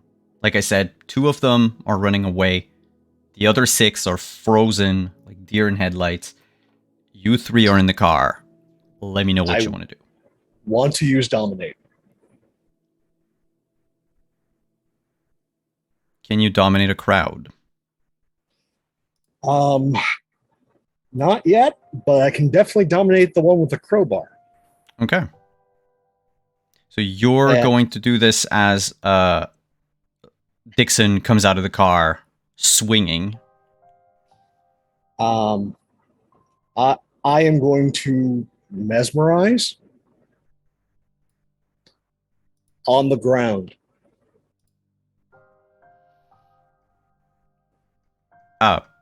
He immediately falls to the ground.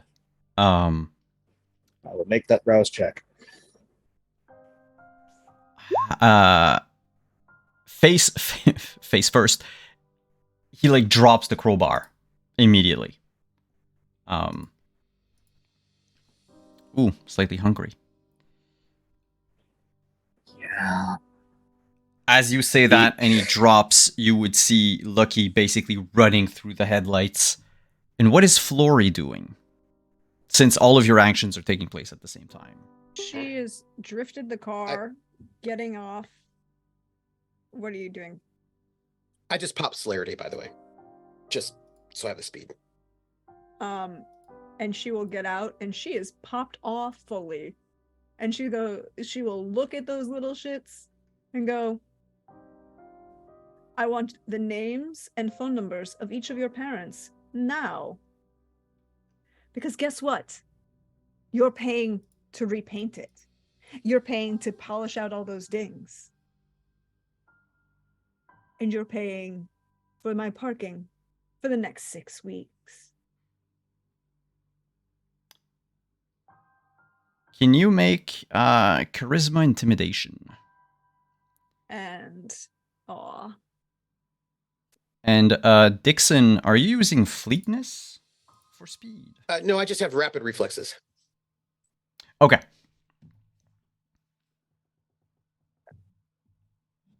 Okay, so it doesn't make you run faster.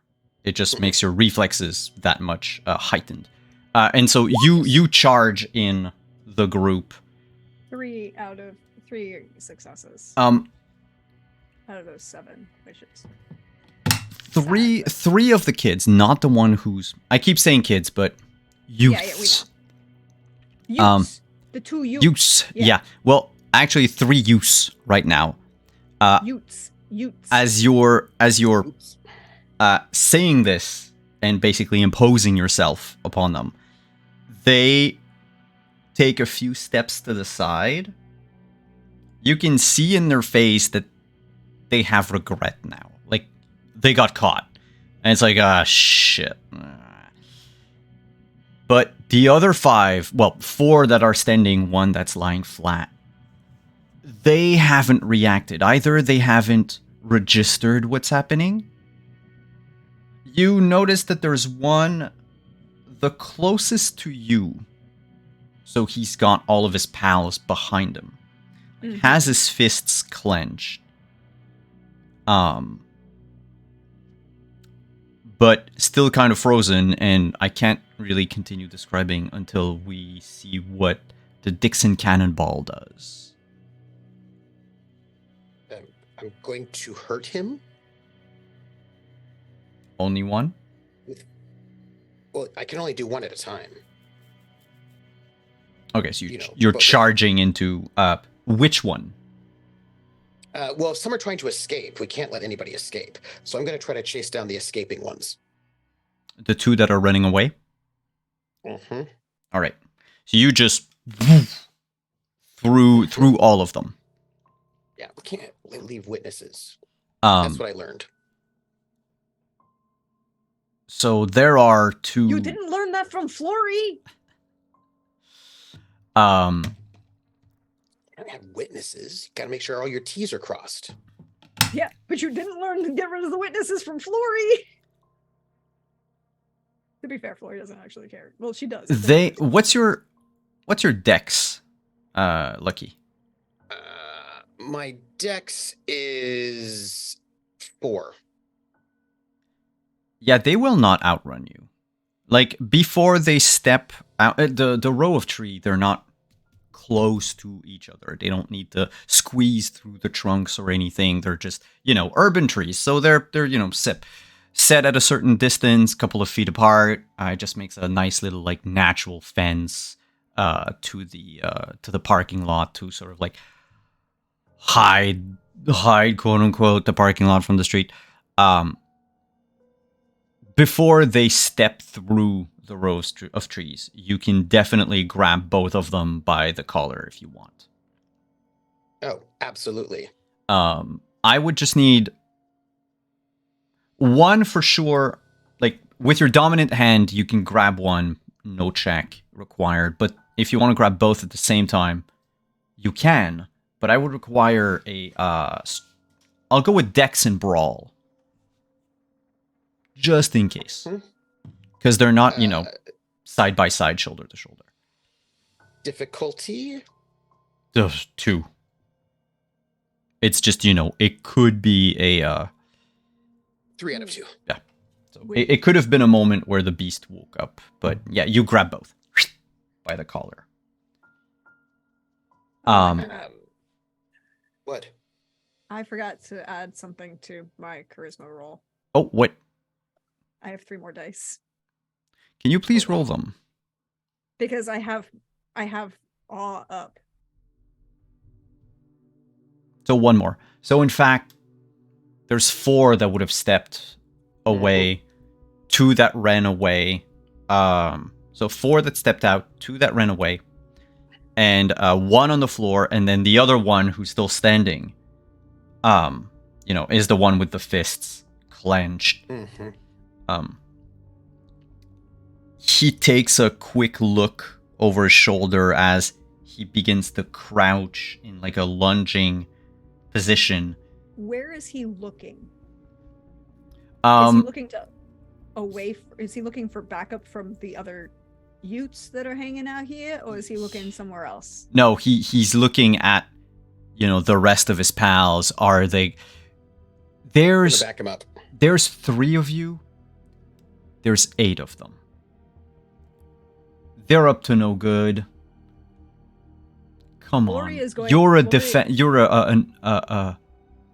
armless, weaponless, or at least don't appear to be a weaponless 23-year-old looking girl. Yeah. Yeah. So, He's gonna walk, but when he looks like briefly over his shoulder to see if the others are similarly ready to charge, he notices that, yeah, one of them's on the floor, the 4 others are stepping out, and farther out in the back, the other 2 were caught. There's not going to be any initiative. He's kind of frozen in place, and you see in his eyes the fight or flight is slowly going from fight to flight. Florey's gonna walk up to him and grab him by the waistband. Oh yeah, he doesn't really have time to flee. It's like, because you are all predators, you have walked in a rabbit's burrow, and they're all stuck there, and they've realized the foxes in here. We've all seen Watership Down. We don't need further description. No, but less violent rabbits then. Bunnies, not rabbits. Because they would have fucked you up. The Watership Down rabbits would have fucked you up. They would have tried. She's gonna reach out, grab him by the waistband, and say, "So, do you want to call your parents, or am I going to do it?"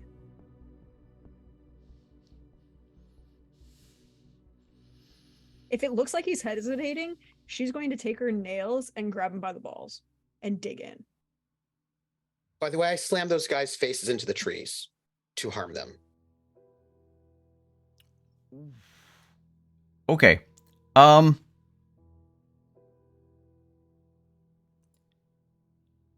Flory, roll strength. Nothing else. Just strength. I mean, she's not trying to hurt him. She's using No, her no. nails. Well, you're trying to make him feel Intimidate. something, but And feel something, but not cause permanent harm or Yes. damage. It's like she may have done this before. 2 successes.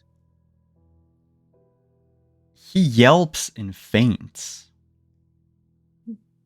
I'm calling your parents. The other 4 aren't too sure what to do until you hear, and I'll get to Artie in a sec, until you hear in the back, or something like that, to the effect of, you know, a nose breaking against the bark of a tree. Sit. We'll consider it an alarmed attack. Lucky. Dixon. Strength brawl, is it? Strength brawl, yes. It's of course superficial damage. And the tree will add a +1. Because, you know, natural damage of the tree, I guess. And just for the record, Lucky's totally calm. Right, Dixon is just totally calm. No big feelings, no rage, no upsetness. Just doing what needs to be done. Yep.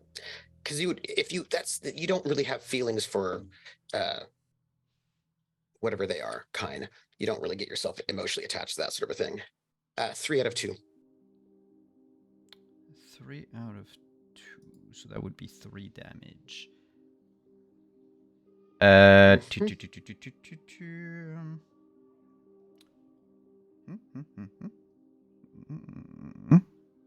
Yeah, that's fine. It's just since they're kind, nothing else changes.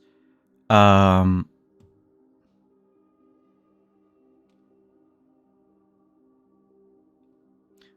do I divide in half even for mortals? That'd be kind of weird.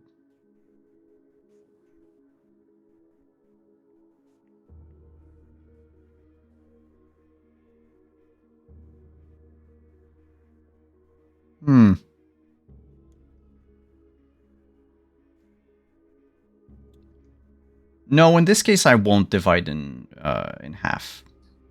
I don't think you do for mortals, right? The way it's written, you do. Period. I mean, I can always just make this aggravated. But yes. I mean, but just saying. But in this case, you are also. I'm an older generation vampire player. You know, there's bashing, but there was lethal. So in this case, it would be a little more.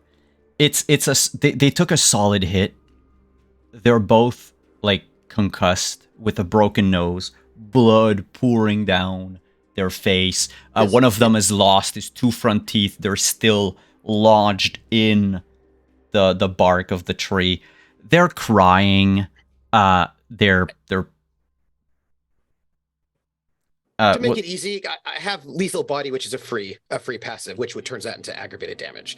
So that you can get that good lethal damage in there. Yeah, but if you do aggravated, it's different. It's going to take them weeks, if not months, to recuperate. It's a different type of damage. Is it aggravated that you want to deal or not? Sure, we'll teach them a lesson. It's a lethal body is a free passive. Something like 1. Just yeah. It's 1 damage to them. It's only 1 damage if you do it? Well, no, because it's I only had 3 out of 2 successes, right? And don't you have to? Doesn't it balance it out? Oh yes. It's like damage is like above the. I was describing 3 damage to them, so 1 aggravated will stay with the same description, except a skull fracture on top of that.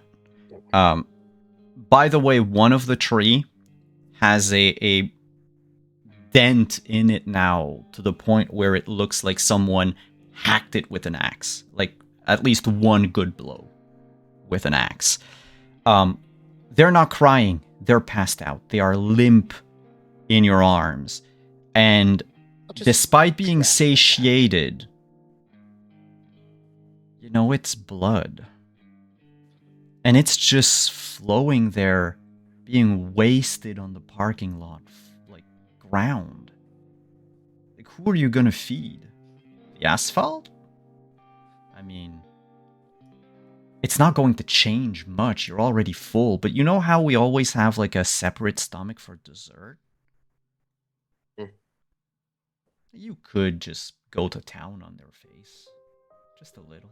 I could, but I'm just saying. they're not even really worth it.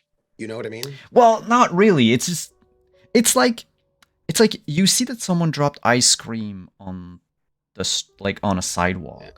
Like, you're Yeah, not it's a going bit to of let shame. that ice cream go to waste. Like, you are going to eat sidewalk ice cream, right? Everybody does that. Not everybody eats sidewalk ice cream. I Also, I just lived have in their the- bodies right now. I could just eat them if I want. I wouldn't eat sidewalk ice cream. I'm going to drag them to my friends, though, and just drop their bodies right in front of my friends. Okay, I want to know what Arthur is going to do before I...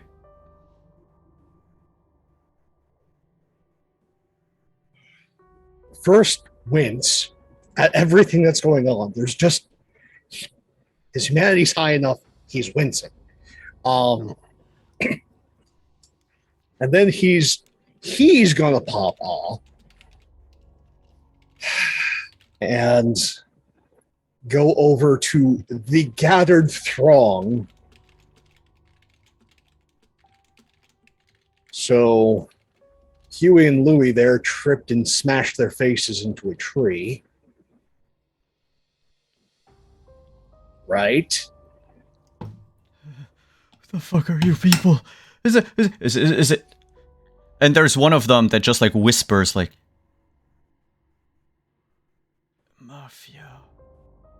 And another one goes like, it's the Crips. It's the blood, man. It's the blood. Oh, you idiots. You fucked with the man. Because that's what you were planning on doing tonight, wasn't it? And the man caught you. Because you're idiots.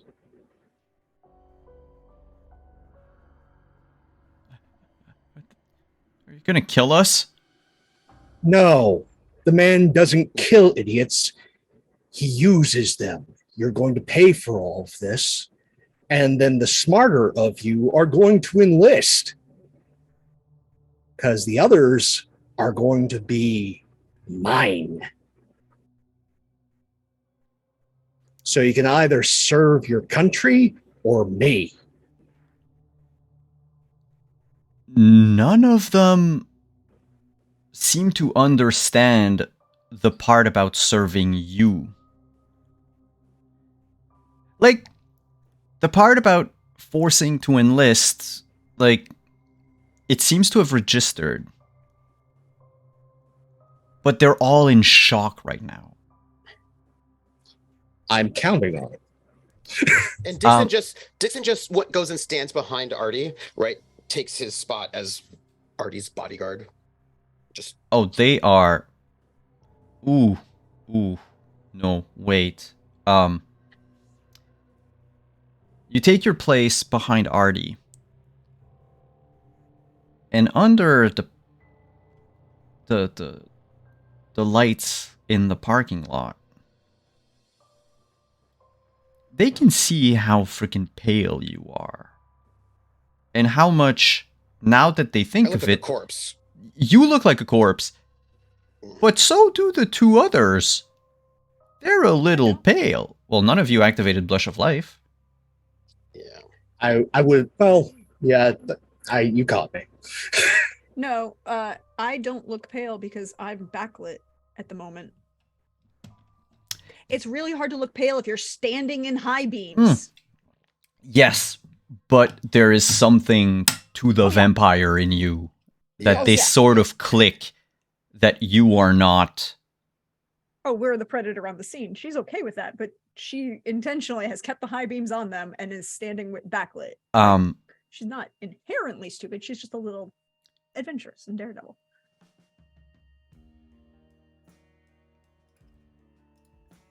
Let me roll a thing.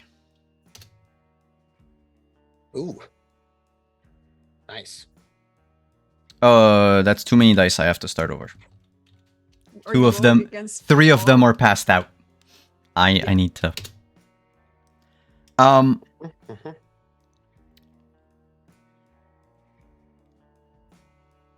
3 of the remaining kids, Utes, yeah, they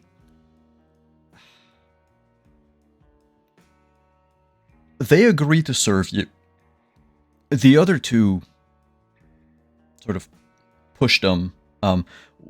2 of the ones that wanted to, or one of the ones that wants to serve you is the one that you dominated earlier. And when the other 2 sort of begin to argue, that one guy that you dominated just turns to them and is like, I didn't want to go face down. And they just look to him, to you, and almost in unison, they say, like, we'll take our chance with the army. Good call. And they start backing away. Nope. They stop after a step. There's 2 awes going on right now. And just Lucky being menacing in the background, because he's got that air of Humanity 4, which is a little menacing. As I said, am I calling your parents, or are you? They turn to look at the guy with the crowbar. Oh, she picked up the crowbar, you know. No, but I mean, Yeah. Y'all don't know his name, so I'll refer to him as such. Yeah. Yeah. Crowbar guy. Crowbar guy. Chief Moron. Yes. He has a name, but you don't know it yet. They practically everyone turns to him, and you can see him begin to look down, look at his shoes. And someone speaks up.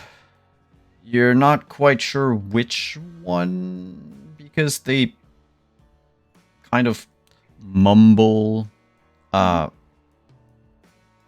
you hear something along the line of, his parents are loaded. You all should know better. Flory is gonna look at this kid. Is his parents actually loaded? Because as much as those kind of kids can dress down, there's a difference between Versace sandblasted jeans and Target sandblasted. No. When we say loaded, we don't mean they buy Versace for their child. We mean they probably have, they make in the 6 digits. Yeah, but that's it. But that's no. What I'm saying is there's a difference between I went to an extreme, right? He doesn't look any different than the others. Okay. And she'll I mean, the way they're dressed right now is pretty much just those baggy pants. They're not quite dressed gangsta from the waist up. From the waist up, they're wearing t-shirts with band names or one of them has a Canadian, an old washed out Montreal Canadian t-shirt, but each one of them you can see their underwear. Yeah, they're the troublemakers that have something to prove, and as you look at them you realize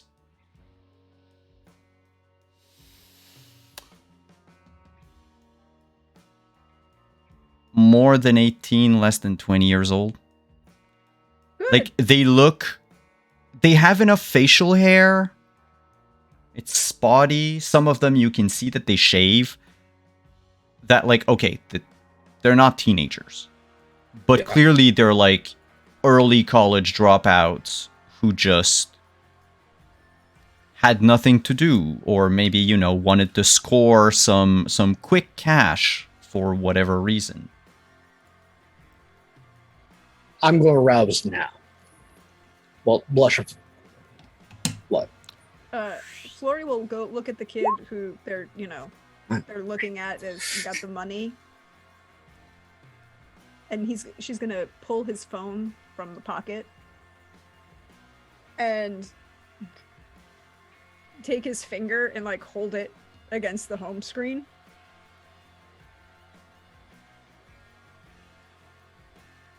He's like, takes the phone, swipes, and like calls.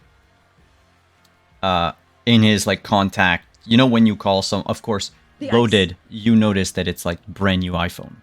Yeah, it's ice. The screen is like- already cracked. But when he calls, like the name of the contact that comes up before he puts the phone to his ear is the bitch. Oh, she holds it. He goes to move his hand. She pushes his arm down and hits speaker. You can feel the quiver in his hand. You have trouble reading the phone, what's written on the phone, like the keypad, so much so that he's shaking. Mm-hmm. She's gonna hold on to him. It rings 4 times. Hmm. And then someone picks up and you hear, Ben, I hope this is important. I said I was busy. Oh, you better hope that you're very busy. Do you know that your son just got arrested?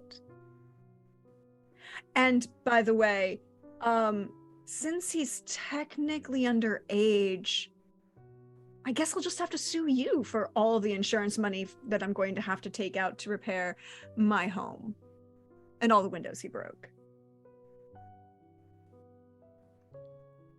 There's a silence. And then the voice says, all right, give me your number. I'll send you my address. Send your insurance receipt to me. I'll take care of it. Mm. And Ben, I hope you're sorry. And you just hear a coming from him. Oh, you should be so proud. He's volunteered for the army. Click. And he looks at you. He's like, "No, the guy." And he points to Artie. You can tell your mother about that job later. The rest of you gonna call your parents or am I doing it?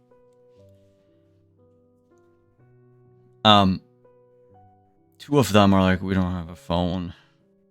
And the others are sheepishly getting phones out and they're like, "Well, we'll call." Good, they can pick you up in the next 5 minutes because I have someplace to be. They call. They all have different reasons, you know, but something happened. There was an accident. They're safe, Mom. We're safe. But you know, Like, they it say seems that looking at the 2 bodies on the ground. If it looks like that they're gonna try and pawn off, like they don't do something, she'll intervene then, but otherwise she'll let them call themselves. Because Basically, they're trying to minimize the shock. Yeah. And if they start blaming one of the other kids that are there, kind of ish situation, it's like, it wasn't me, it was them, I didn't do anything wrong, it was totally not my fault. Then she'll intervene and be like, nah, you were holding that crowbar when I drove up. That's what she'd do. But but the guy with the crowbar you've already dealt with. That's Yeah. Ben. no, but she's gonna lie to the parents. Oh, okay. No, And they're basically. she's gonna let them, if they are going to be relatively honest in owning up to what they did, then she'll let them do it. If they start to blame one of the other kids there, No, they weren't it's- actually it's- there, it was a whole mistake kind of thing, then she'd intervene. They're making it pass as if it's an accident. And like they damaged a car in the parking lot. A crowbar is not an accident. There's like louder sounds coming out of their phones. Not quite sure. And basically each of them, almost like one after the other, will like ask for, you know, my mom or my dad or my stepdad want a phone number to reach you, or your license plate. They can talk to my Insurance insurance card. company. They don't seem to understand when you say that. My insurance company?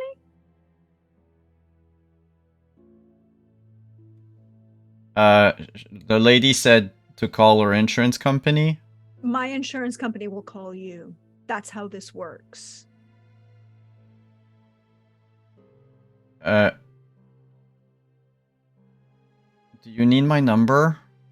Yes. They hang up.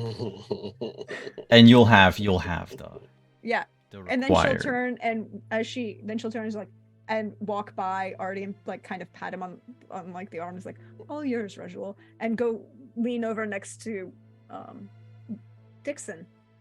Two things. While this is happening and most of them are calling, Ben, which is the name of Crowbar Kid,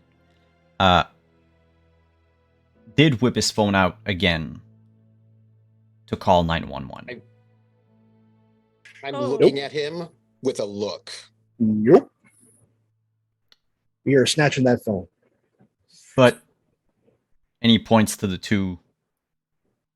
Yeah, They'll be fine. that's great. You're not gonna call for an ambulance. Y'all are the ambulance. When done getting these numbers, you're hauling them to the clinic nearby. They were in a terrible accident. Yeah. Now, I'm friends with the local recruiter here on campus. I'm going to call him tomorrow afternoon. If he hasn't seen y'all, because we have your parents' numbers, I will know. We have your parents' numbers. I will find you. Yeah, most of them, you realize, they all still live at their parents'. I will find you if you haven't volunteered. And Somehow they believe you. Let me tell you, your parents may love you dearly. You may be the apple of their eye, but they will give you to me like a Christmas present. And you will not be going home if that happens. Do I make myself clear? Good. I don't want to have to find you. And you really don't want me finding you. And they, begin. Ben sort of manages the situation. Tells them, pick up so-and-so and whatever. And then 3 out of 2 wits awareness. Thank you. I'll get back to that in a sec. He turns back to you, Artie, before leaving. Well, Artie. Yeah, mostly Artie. And he's like,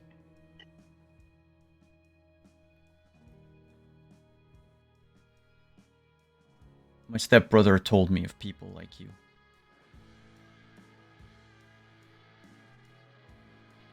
Well. And you see that, hesitating between, leaving and keeping eye contact with you. Kid. And I call him Kid. Actually, no. I'm going to go to my southern roots. Sport.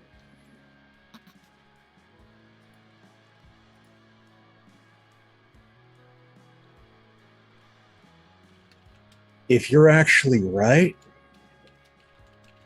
you're going to want a deployment overseas. Quick. Can I choose the army instead of you? Yeah.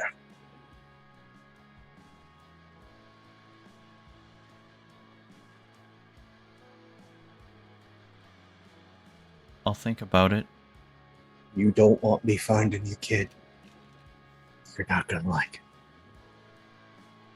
I thought he was reporting for duty at your place. Well, it's either my Thank you. place or, well, he has until the afternoon. Has until the afternoon. Really don't want to choose me, kid. Hey, Really buddy. don't. See your two friends down there? As there's a trail of blood as they're carried away. Speaking of, it's really a waste, you know, Artie? All that blood just... Well, right now, the one that's on the asphalt, it's too late for it. It's like melted sidewalk ice cream. Just I'm peckish, but right now we're still in the driver's seat. We are close to jumping into the back seat, but we haven't done that yet. I mean, it is blood mixed with snot. Dixon did break their noses. Also, They did. it's ask not, for it, so. they're not my type. Their parents are. Yeah. They are carried away. You'll have an answer from Ben, regardless, in a day. Well, tomorrow, I should say. Yeah. No, go ahead. I think we have a meeting to get to. Funny that you should say that, because two things. One, Flory, the damage to your RV is minimal. On one of the back windows, someone must have thrown a rock or something, because there's a crack. It's not a big spider web, but it's, a golf ball sized crack. And otherwise, on the door, like on the where it closes, mostly the side of the door, like the paint has been scratched in multiple places where they've attempted a couple of times to do stuff, and the side of the RV, so what would be like the frame of that door, has been like dented a bit from every time that they tried to like push on the crowbar. It's minimal damage, honestly. Like, yes, they're gonna pay for it, but you could pay for it and not bat an eye. Like, it's... Yeah, but that's not the point. No, I know. But, like, thankfully they haven't had time to do a lot of damage. Your alarm, you figure, probably pinged when they hit that window. So they must have, like, thrown the rock, not heard anything, and then went in. Lucky, who's been, observing the scene from, a step back. I say Lucky, but My it's job. Dixon. It's Would Dixon notice, out of the corner of your eye, a shadow flying across the parking lot. Direction. Two Uh, away. from the northeast to the southwest. Towards us or away from us is my question. Oh, like across. It would be towards you, but like it keeps going. I say, there, and I start moving towards whatever that is. But I point out to my compatriots, there's Is a it thing. flying? Oh, it's a flying thing.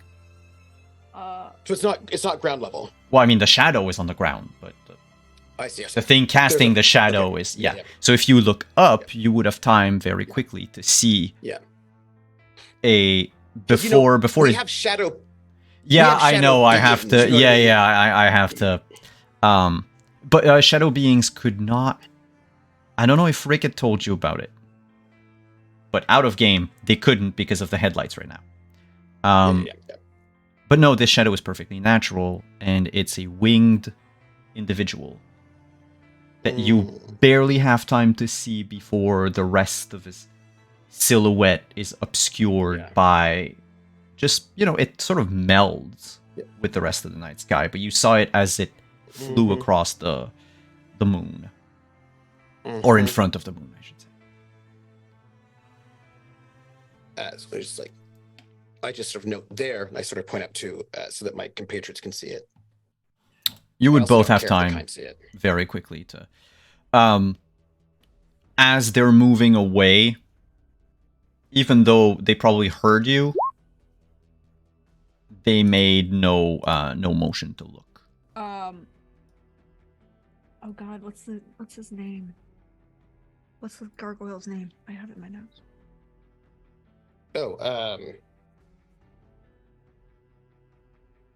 Here it's Dixon, La Sombra, Damien,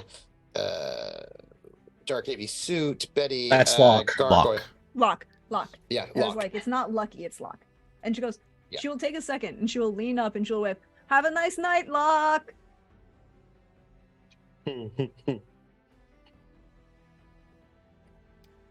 There's no reply. Either he's too far up to hear you, or he's not going to break from his Yeah. camouflage to do anything.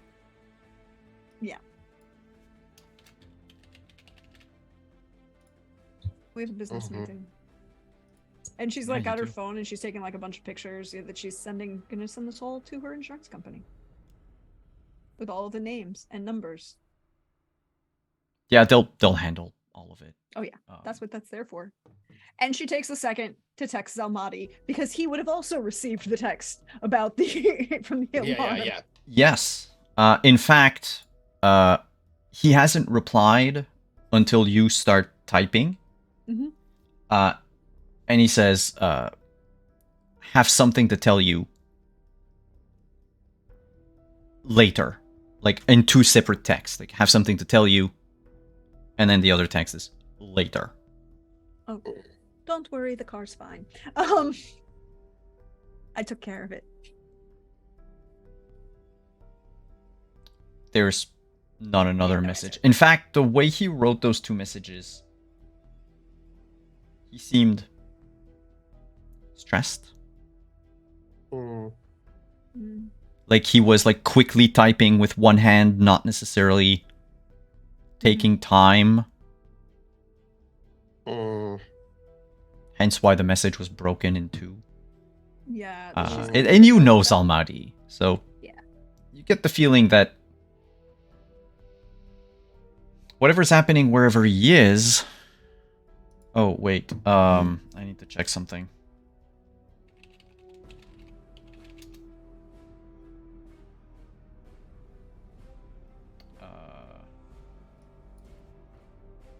Let's say it's.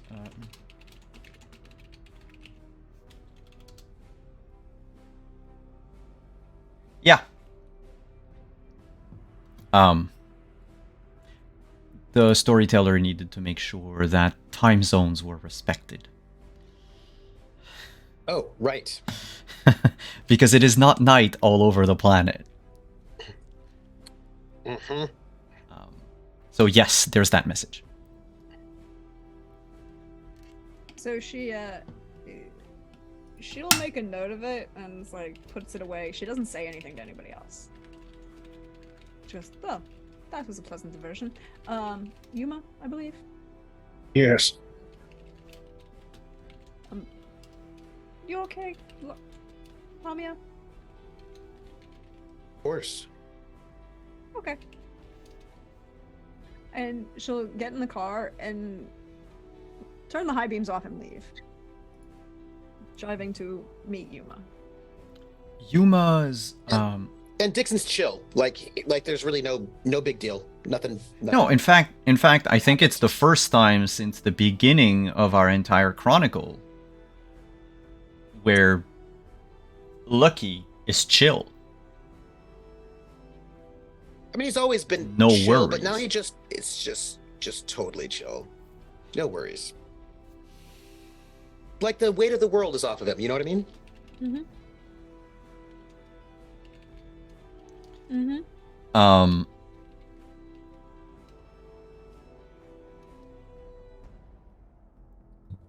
Uneventful is your drive to the biodome.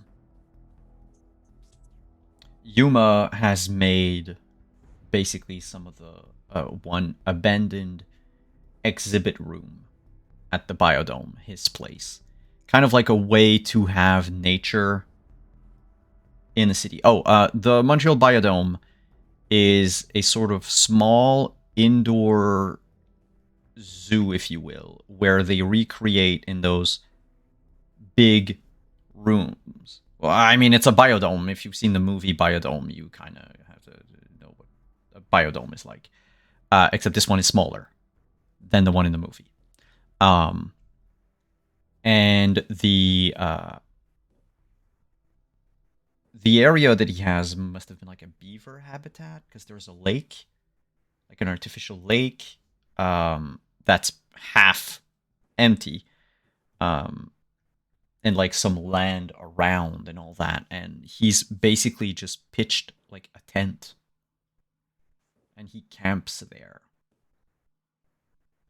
When you approach the biodome, he's outside and will like bring you in through the back door.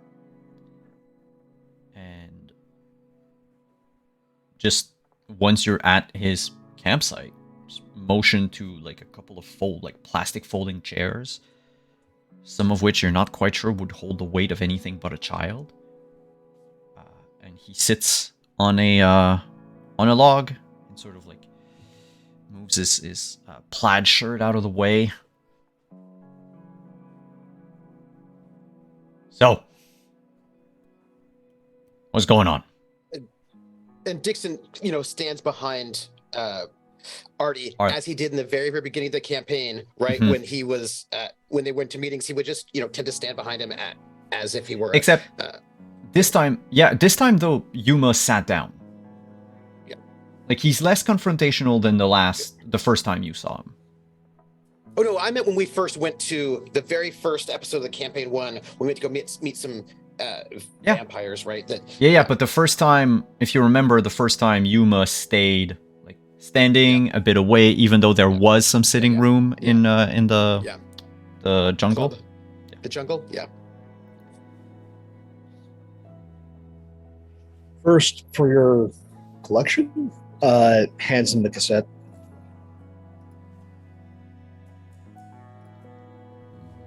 Okay. He like flips it around. It's in its case, I guess. Yes.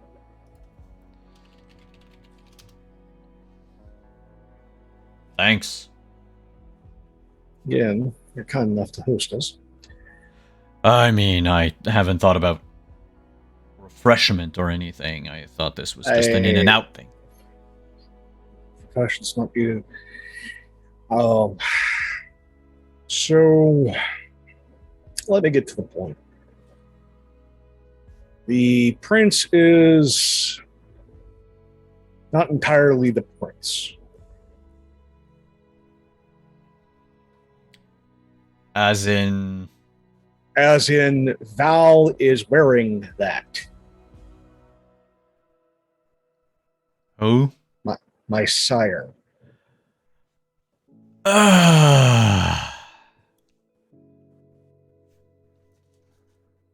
All right. So you bring your problems from Florida up here. She hasn't fucked with me in decades, but she's here now. I should have known that the Sabbat would not relinquish this place easily. She's gotten creative with her time off. I think she intends for a turf war.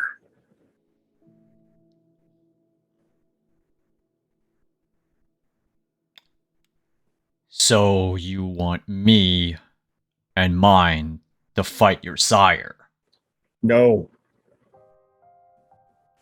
I want you not to get baited into fighting what my sire has set up. You take that territory, we both know that's a big boon for the movement. More of you will come because there is land to be had. And then she will engineer a Camarilla versus movement fight. It won't be hard. And So then you we want both us have a to problem. relinquish what we fought for a few years now to have? I mean, She preferably. she she Okay. gave you more than you can hold with who you have now. We both know it.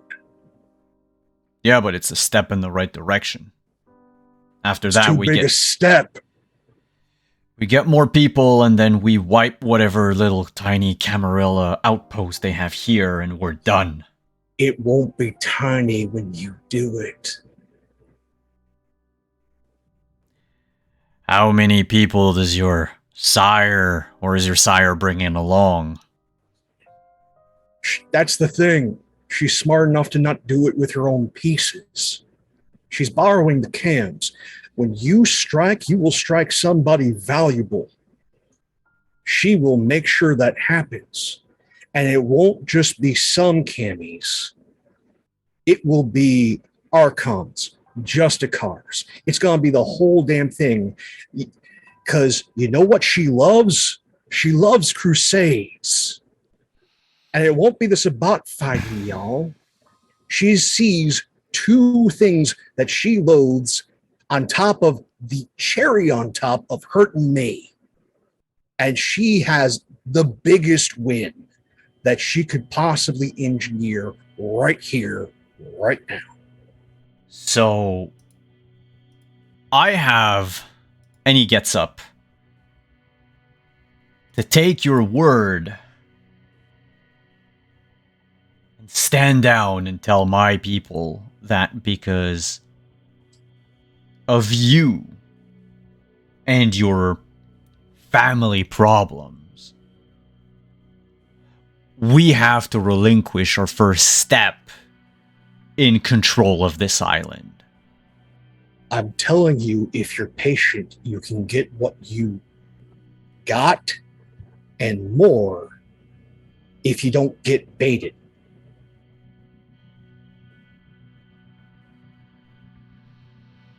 You could have a lot more if you wait.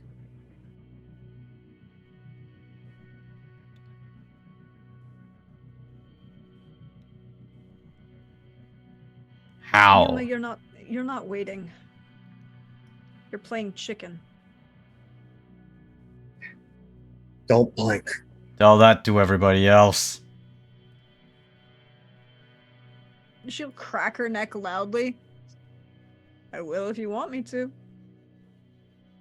And he'll help. She'll point at Dixon.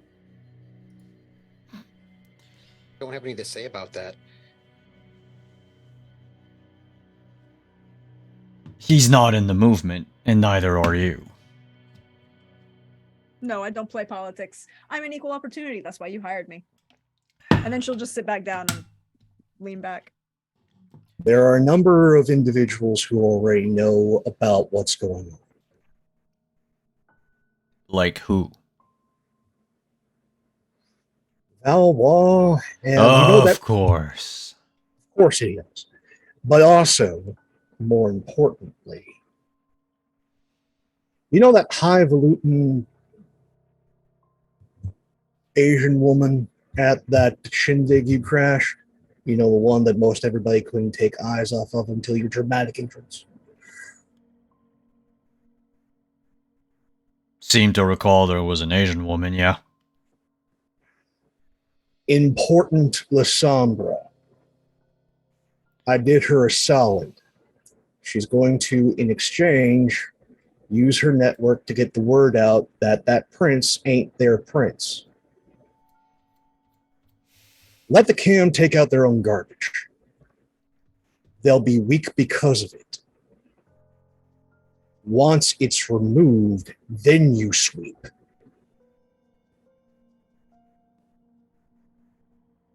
Can you make... I would say either manipulation or charisma, and persuasion, and your specialty can apply. We're looking Excellent. at a difficulty 5. I'm going to have to rouse the blood. This is going to be bad. Mm. Yes, I want Arthur to. Oh, god damn it. Right? We haven't seen Hungry Hungry Arthur yet. It's a very bad day. Because we've seen kind of Hungry Flory. Mhm. With, the True Witness affair. Mhm. Mhm. But Flory is not a messy eater, you know? Fork and knife, napkin, more than one fork. I'll re-roll those 3. Willpower damage. Willpower is at 6 for reasons. Yeah, you've got By the way- plenty. By the way, I succeeded and I accomplished my desire for this session. Ooh. That's true. We're going to have to do desires at the end. Thank you for reminding me. Got it. Nice. With Nice. some despair. Nice. 7 Nice. successes. Yuma remains silent for a moment. He begins to pace. And he eventually breaks the silence after a few minutes.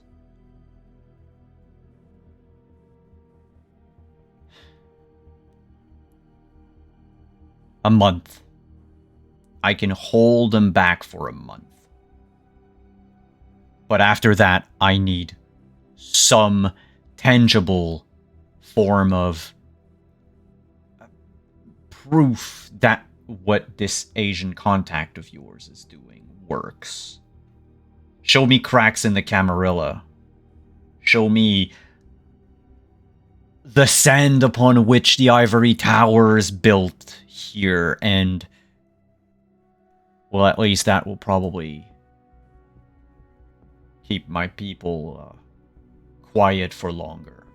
I can assure you a month, but I'll need something after. You give me a month, I'll get my sire on the red list. They'll take out the garbage. You think I'm joking? I think you're saying a lot of things, but save from, one tiny masquerade breach, I don't really know the extent of what you can do.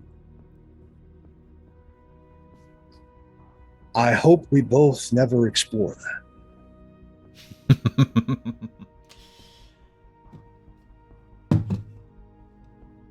I don't piss off people on purpose. I have tried in my reform to make certain that's not a thing anymore. Yeah, well.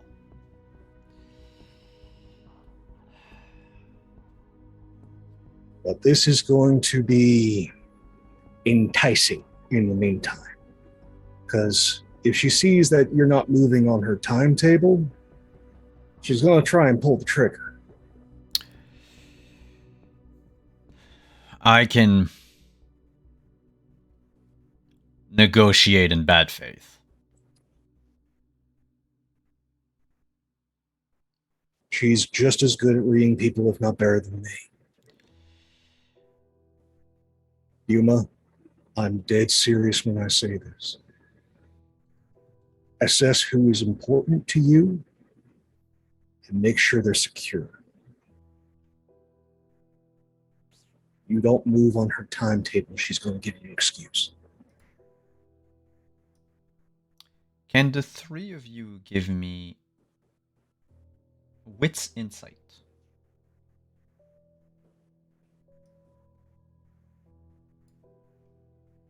Difficulty 3.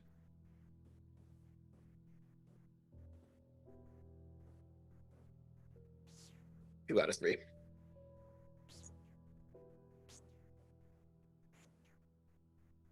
I'm How not spending cute. willpower on How that cute, one of each. I know. It's weird to not see a bestial failure. Not from me. 3 successes. 3 successes. The way you get around bestial failures is you just murder people when you eat them, and then you'll be fine.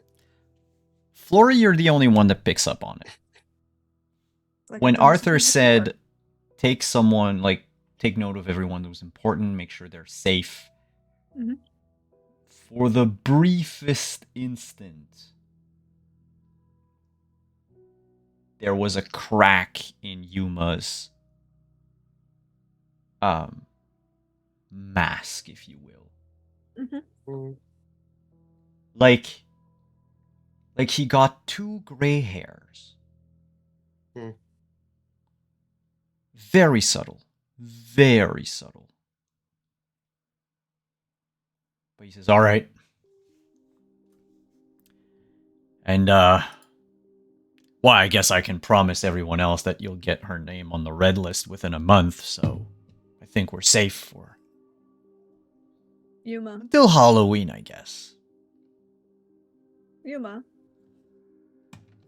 What? You have my phone number if you need transportation.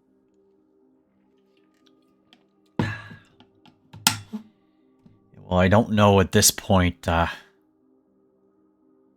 much of the two of you, and he looks at both you and Dixon, very quickly. How much of the two of you have had run-ins with his sire? Oh!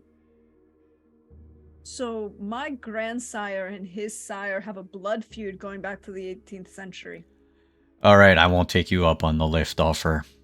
Oh, well, that's not going to be a problem. I can guarantee they'll get out, and no one will know. It's not like I've transported, like... I've 5 got dead no kin one to traits from transport this- out of here anyway. I don't know his sire, but he's assured me that she's going to kill everybody he cares about. So I imagine we're mostly going to be dead. I survived the Night of Ashes. I'll survive a pissed off sire.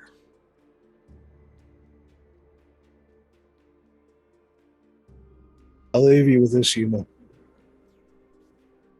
She never moved up through the Sabbat, not because she wasn't a believer, but because she went too far.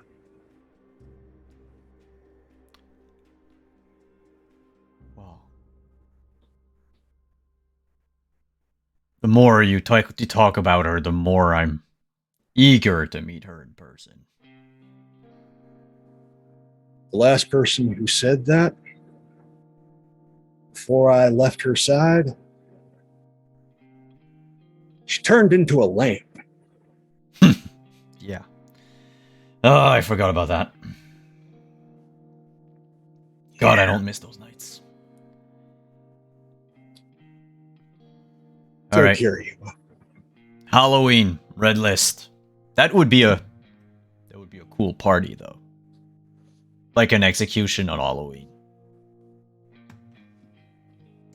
It would be fun. Or a blood hunt on Halloween. We haven't had that in a while. Yeah, but I also know the camp's hitters that they would send. It's a good night to treat it like Passover. Stay in. He waves you off. Says, you know the way out. Doesn't escort you out. But we'll bid the 3 of you a good night. Dixon sort of like is like the last to leave, right? Because he wants to make sure everybody else gets to go safely. And before he turns, he just sort of gives Yuma a look like a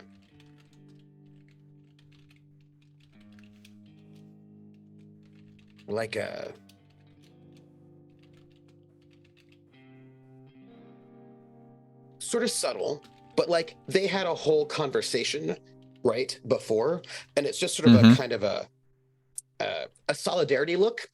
He's not in the movement, right? But just sort of like a kind of a nod to Yuma to sort of indicate to Yuma that Dixon is still present, if that makes any sense, right? Yeah. It's a nod that says, I haven't thrown the pamphlet in the trash. I'm not looking at it. I'm not reading it. But it's not in the trash. No, it's more like he's never read the pamphlet, but more like we made a deal, like we had an understanding. That is true. Understanding is still in effect. He will like, read it as if the pamphlet's not. Yeah. Yes, I'm sure he will. Yeah. where like Lucky's just basically like, I did not throw you under the bus, is basically that kind of nod. Mhm. Yeah. And the three of you leave the biodome and walk back into the cool. What? Oh, you're muted. You're muted, but not in. Well, now you're muted in Zoom. Now you're muted. Now you're unmuted Is in it Zoom. there we go. You're Yeah, back. it wasn't it. The Zoom lost the mic for a minute. As Flori goes to leave, she'll pull out her Flori business phone and text Yuma. I can guarantee them an out. You know where. And then she'll check to see if there are any texts on the private phone from Zelmati. But she isn't going to say anything to either Dixon or Artie. There won't be a text for Zalmati because, now that I've checked time zones, the sun is up where he is. Okay, Yeah. well, that's fair. But you don't know exactly where he is. But No. that's the reason Yeah. out of game why he's not going to Yeah. reply to you. Just yet.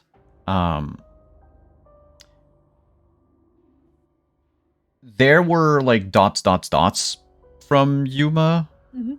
but no message was ever sent. Like you saw It's it, okay. like you saw that he typed something, but then changed Well, his mind you or know. something. She made the offer. That's all. And she didn't. And she's not going to say anything to Artie or Dixon. That's her other job business. It's like You know what? she compartmentalizes No. a lot of things. He probably will reply, and that would Uh-oh. make for a fine interlude. Mhm. We'll find out what the reply is then. Mhm. He'll reply in out of game. He'll reply in a few nights probably, but Yeah, but Yeah. she sent the message. She's not expecting an reply from him tonight. Yeah. She's just gonna leave. She compartmentalizes all of her various business. She's like, there's this moment as she's walking by. It's like, I should really get a personal assistant again. But that's too much effort. And keeps walking. And and Dixon just falls in behind Artie as he does. cool. Sorry, I'm making a note. And Opens the door, gets the car. And with the three of you in the car, did you want to have a post-mortem of your meeting with Yuma together? Was there anything that was on the docket for the rest of the night tonight? Or do you just take it easy? I think Dixon would say, Locke is patrolling the city, reporting back, I imagine. Oh, yeah. That's what they do. But now we play the waiting game until Caleb asks questions. Then I break out the box.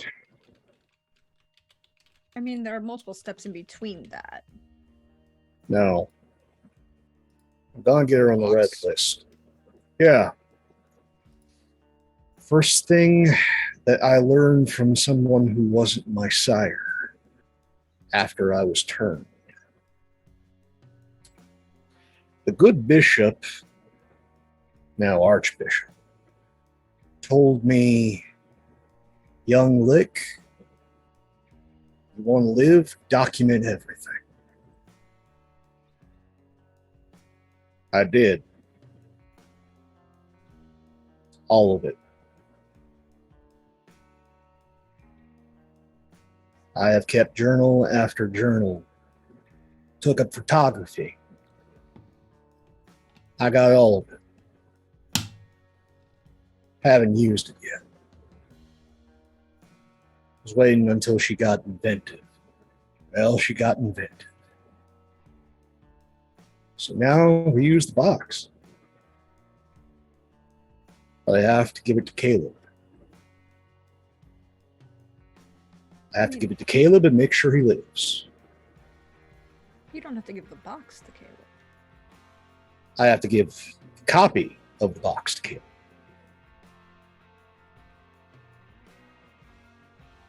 And hope that that's enough.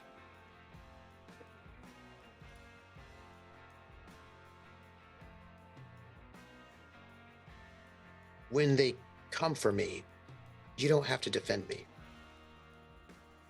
When Caleb comes for me, you've got a long plan, a long game that you're about, and defending me will disrupt your long plan. It's not how I work. I Bad. care about you. I'm going to do what I can. No, that's not a good idea. That's probably what she wants.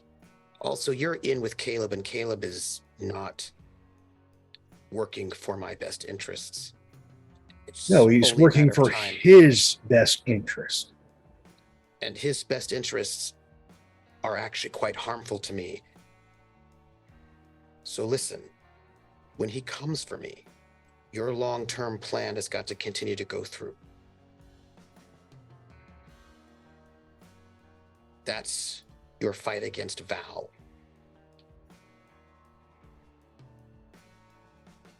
Lucky? Dixon, I'm not so lucky anymore. Fine. Dixon.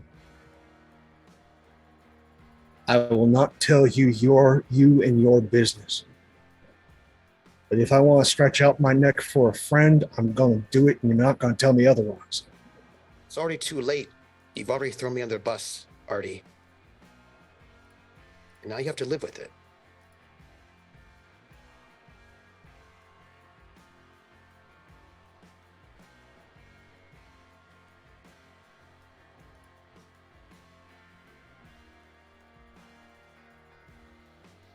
I'll do as you asked.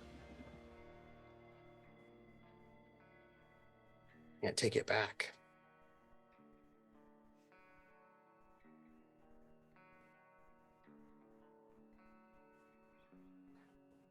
One last Move the thing. chess pieces. Don't play chess. I'm bad at it. Oh. Too bad you already moved me as one of your pawns. You're nobody's pawn, Dixon. But you used me as one anyway. Maybe you didn't realize you were doing it, but you did. And there's not much that can be done about that now.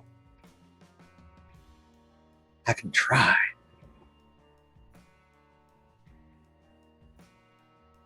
You would just undo the things you've started.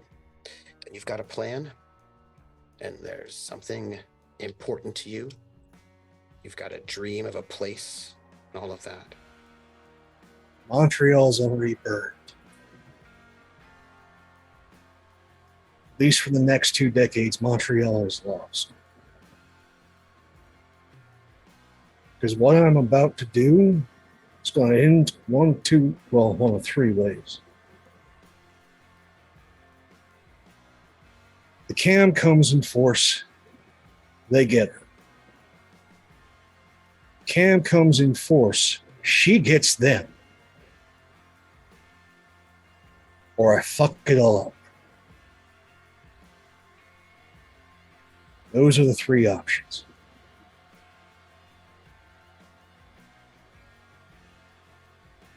But in none of those options is your death part of the plan. Then maybe you're not as good of a player as you think you are, because you've already set it in motion. May not be good at it, but I can still cheat. This is all high-level politics that's above my pay grade. But if they come, and I think Caleb's just looking for an excuse, you've made a deal with him. And remember, think long term. That's what you do. You think long term. Don't. You told me that Val, that's what she does. She messes with you.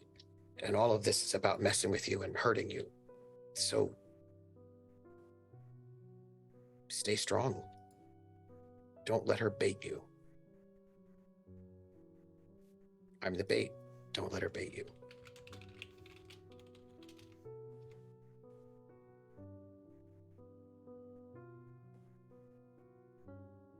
That's the thing. For this to work, I've got to be baited. Because if I don't, she wins, and the old me comes back. I have to care, Dixon. I have to care. Because if I don't, she wins.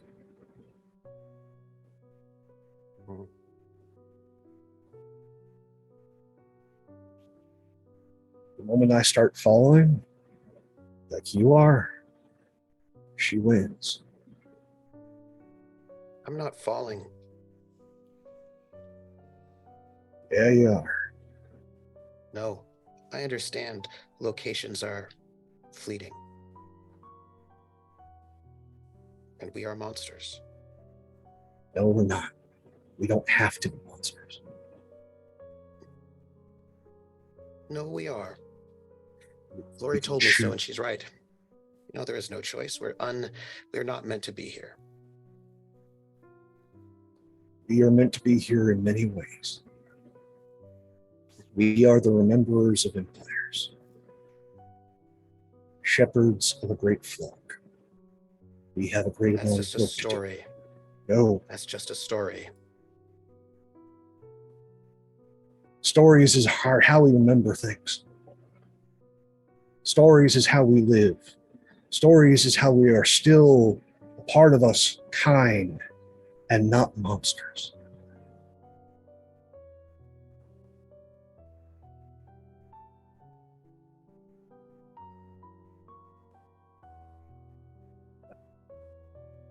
I'll be waiting for the sheriff.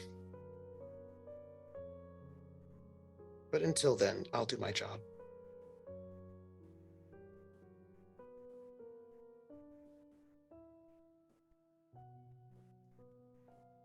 The one thing is this is all happening in the backseat of my car.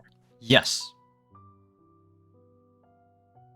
And I've been quiet, and I've let you deal with your shit because that's an important thing. But I would like to point out one small, teeny tiny flaw in your nihilism plan, Dixon.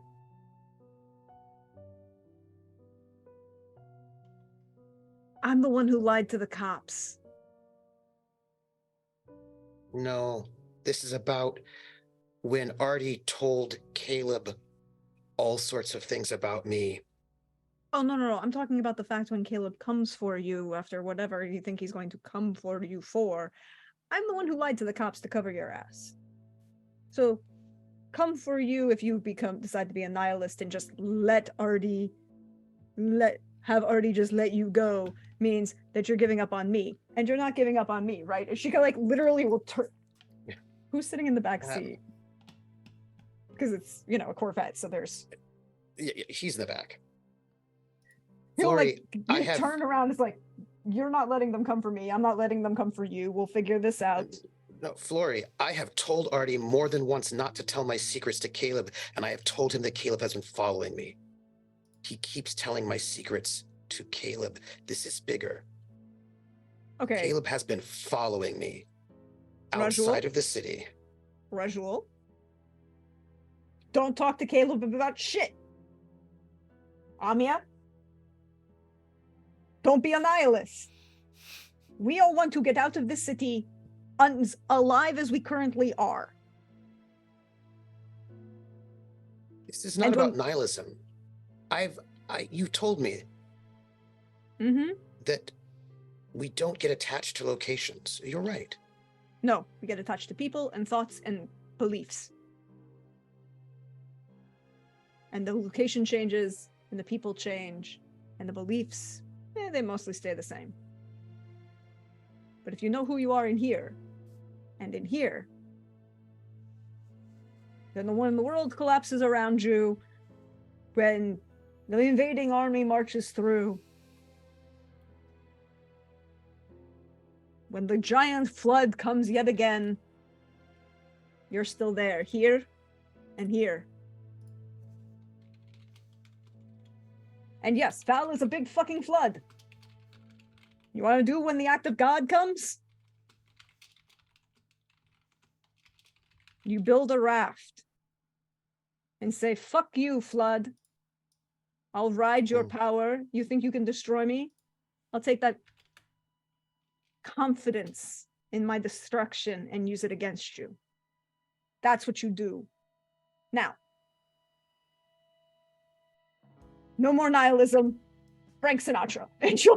Push the tape player. And I think it's with that we're going to end tonight. As the song Frank begins to play, camera pans up. I think it's literally Fly Me to the Moon. Just for nice. Yeah. Yep. It fits. And that's it for episode 7.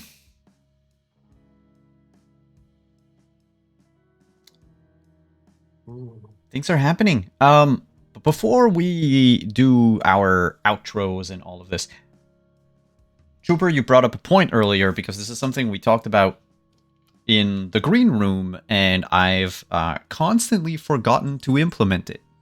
So in 5th edition Vampire, you have desires and ambitions, and you stand to gain things when you fulfill your desires and your ambitions.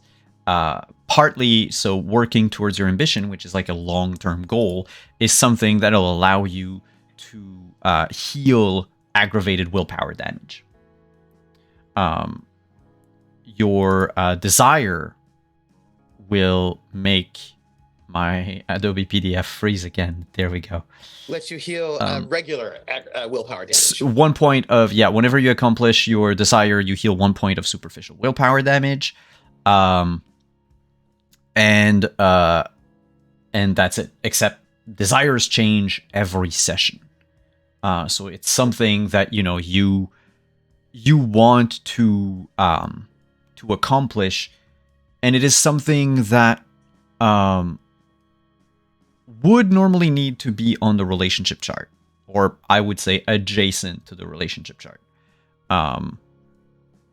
So long as it hits somewhere along these lines, that it affects basically this little bubble that you've created. You as in my players. So Trooper, what was the desire you achieved tonight? I also have to make a remorse roll to see if I lose humanity. Yeah, we'll do that after. I wanted to put my affairs in order. I had to cut my ties with the Kine, as I no longer am a shepherd of a location, and I have done so. I think I've effectively cut my ties and got rid of those advantages that linked me to those things. I did not get rid of the ones that I could not get rid of, that were not within Dixon's control, like fame and influence. He can't actually give up those things, as those belong to other people. But everything that he could, that did tie him to the Kine, he got rid of. Within his power. Yeah, and try to get them, to move so that they don't get killed, because way too swept people know up. What that apartment is. Yeah. Yeah. There were notes that I had to just scratch out, which is fine, because in a way, I'm not gonna say anything, but there's always a silver lining somewhere. That said, what will happen to poor Antonio? Well, no, he said he was moving, because he said because when we talked about the whole Yuma thing, he was like, he said he was leaving the apartment because he was like, oh, too many people know. Trying, yeah. Yeah. But what will happen to him? That said, players, do you have a desire for next week? And Actually, I think I accomplished mine tonight. Oh shoot! What was yours? Warn those who will listen.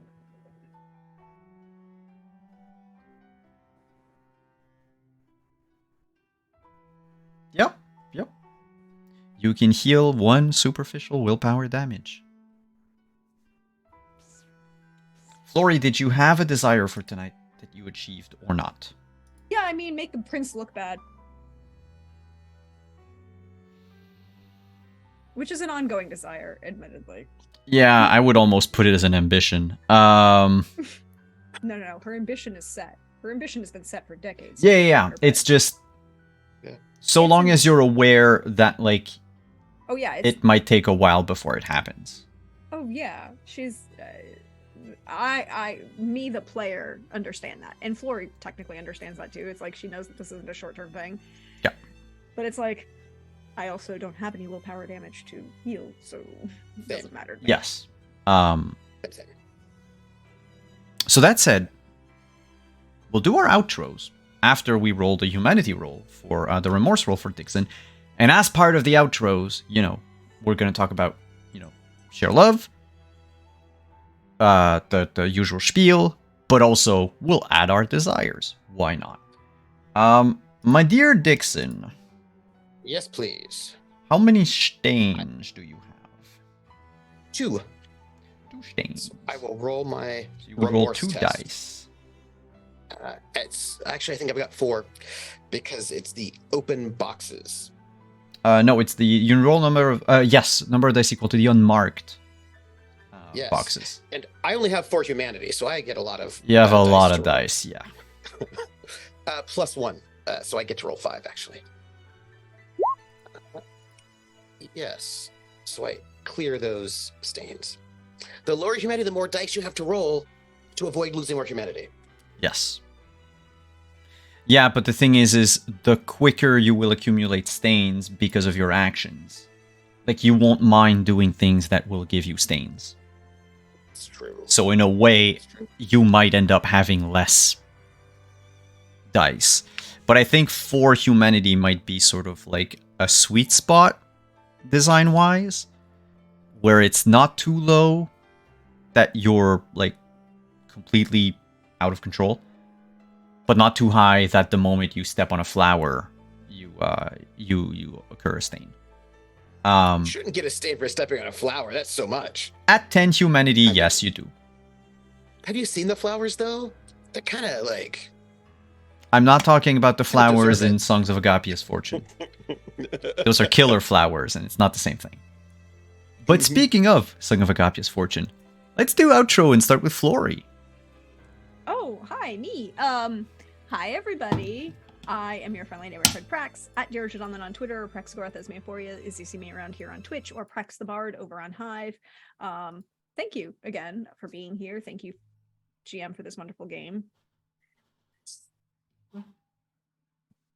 Thank you to my wonderful co-players who tell this story with me and make wonderful, wonderful moments where I can be like, don't make me mom this car. Like, Flory is existing in a very weird space right now because everything she told Lucky, she stands by, but he's just taken it to an extreme that she's like, well, crap, I shouldn't have told the depressed individual this at this moment. It's not he's depressed that his clan is all about location, right? Yeah. And so taking location away upends the entire function of his clan, and so that yeah, right. So that is actually the core of his clan is protecting location, and so being invested and linked to location. Yeah, to be fair, the Ravnos was trying to give comfort about losing your home to a brouhaha. It's like, it's fine. It's not home isn't a physical location. It's who you know. Home is where your dead heart is. Exactly. Yeah. Exactly. But I loved every minute of this. I loved watching Artie with Yuma, but also Artie with Lucky and Dixon, and trying to have that, moment where you see that this is something that's gone wrong, and how do I not make it worse and try and make it better, but also I did screw up, let me try and fix it kind of shit. And I loved all of the little moments. Also, killer makeup. Thank you, Trooper, for wonderful makeup. Get it better next Fabulousness. time. I was Russian. We'll find out. It'll be good. We have full faith in you. You are fabulous. Also, you know, it's like, I'm just gonna shove these kids into the tree. Like, I'm gonna be here and intimidating. It'll be great. It'll be fine. You know, all of that. I loved every minute of this. Also, side note, I had a tick box in my notes of the number of nights before the RV was hit by, you know, a Something. gang or Vandals. just idiots, because it's $1 million RV. Trust me, you know, it's a $750,000 RV. Trust me, I understand that this is a sweet target that they were going to hit. I was just had a tick box. It was kind of like a little bet between myself. But thank you for that. As for me, you can find me over on my channel at Praxagorth as Euphoria. On Thursday at 11 a.m. Eastern, we're going to have a special guest. Awkwardish Panda is going to come join me on the channel. We're going to build a new house, an NPC house on stream for the new campaign that I am building called Carousel Court. It is a Southern Gothic urban fantasy setting with politics of a small subdivision. Well, not small, it's actually pretty big, but a subdivision, post-war subdivision. And then Friday, the guest I was going to have on Friday will not be able to make it because of other commitments, but we'll see them sometime in the future. Then Saturday, A Song of Agapia's Fortune will be back this week. Your GM will not be sick. And we will continue this ascent up the mountain. We only have 4 episodes left in season 2. They have a lich problem. They also have a lot of flora and fauna that just want to give them really big hugs. Yes. Aggressively. There won't be any Witcher this week because of the Easter holiday, but we will be back next week with the final 3 episodes of Witcher Roads Home. And if you have not seen last night's episode, I recommend going and seeing it. Emotions, trust, feels, all of those things. And Heart to hearts. Rings. Bonding. There was bonding happening. And maybe some bondage. No, We that don't was know. the We session faded to before. black. That was the session before. Oh, yeah, that's right. That's right. Yeah. Technically 2 sessions ago, but yeah. No, right now there is forced bonding in the desert. Yes. I would just like to say, if you have seen Dances with Wolves, I would like to point out there is a scene that happened in last week's episode that strongly reminded me of a particular point in Dances with Wolves, and when you get to it, you will know what I am talking about. But other than that, you can check my Twitter because I was posting where I'm going to be, and the fun, wonderful, fabulous folks like these fine people right here that I get the joy of playing with. And thank you again for being here. And your desire for next session. My desire for next session is my ongoing desire. Well, no, that's not true. I have technically two desires, but they're separate and only one I'm going to say. My ongoing desire is the one I will say, which is I want to make the prince look like an idiot. Because if he wants to come in here and claim to be, I am the prince, I am the power, it all derives from me, then that motherfucker better be paying my paycheck. He ain't cleaned up shit. Lori done cleaned up everything that's gone wrong in this city in the last 6 months. Kiss her ass. Also, I have notes about this. I if you want to know, so far in my notes, Flory has done intentionally 4 distinct actions to make the prince look bad to Kine. To Kine? To other kindred. Oh no, the frame up with the frame up with the art. The frame up with the art. That's intentionally to get, and she's using all of his public names. The sending the phone number with the swag on it to Kiss. Yeah, so it's not so much making him look bad, but putting him into trouble. Yeah. But also making him look bad because you can't control the Kine in your own city. Yep. I have notes. among other things. There will be fallout, probably sooner rather than later. Actually, You also have a Ravnos who is literally stuck in her bane, and there's at the Yeah. moment nothing I can really do Yep. to not be in that state. So What do you do to clear your bane? I have to make I'm sorry, not your progress bane, on your compulsion. my compulsion. I have to Yep. to clear the bane. I have to make progress on my compulsion, and her compulsion right now is to get into that treasure trove underground. And With my compulsion, I've got to like speak truth to power in a defiant way. yeah, I have to go rob the Sabat. I have to Indiana Nice. Jones this shit. Nice. So it's either go as ostentatious as possible or take a 2 dice penalty on every single roll. Mm-hmm. Mm-hmm. The Ravnos is ostentatious as possible. Yeah. speaking truth of power. Well, sure, we'll use that as a segue. To talk about a person in power, Arthur. Yes. Oh, so much guilt. Hey, everybody, Pope here. Pope World Bill on Twitter, Pope World Bill on Twitch. I lurk in all your streams. If you want to see more of this silly face, tune in Saturday over at Praxagor with Thesmophoria for more Song of the Gopia's Fortune. Yeah, those are some unwanted hugs.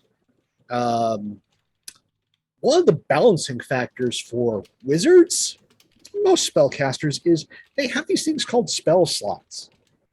And they're going away as we get closer and closer to the Lich. So come see more Consequences on Saturday. And then be back here for, it's not a guilt trip, it's a guilt tour. It's the grand tour of guilt.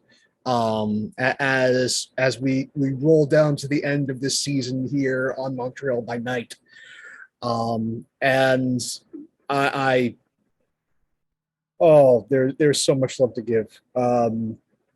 Between Flory just going, okay, motherfuckers. You done fucked up and you're gonna pay for it.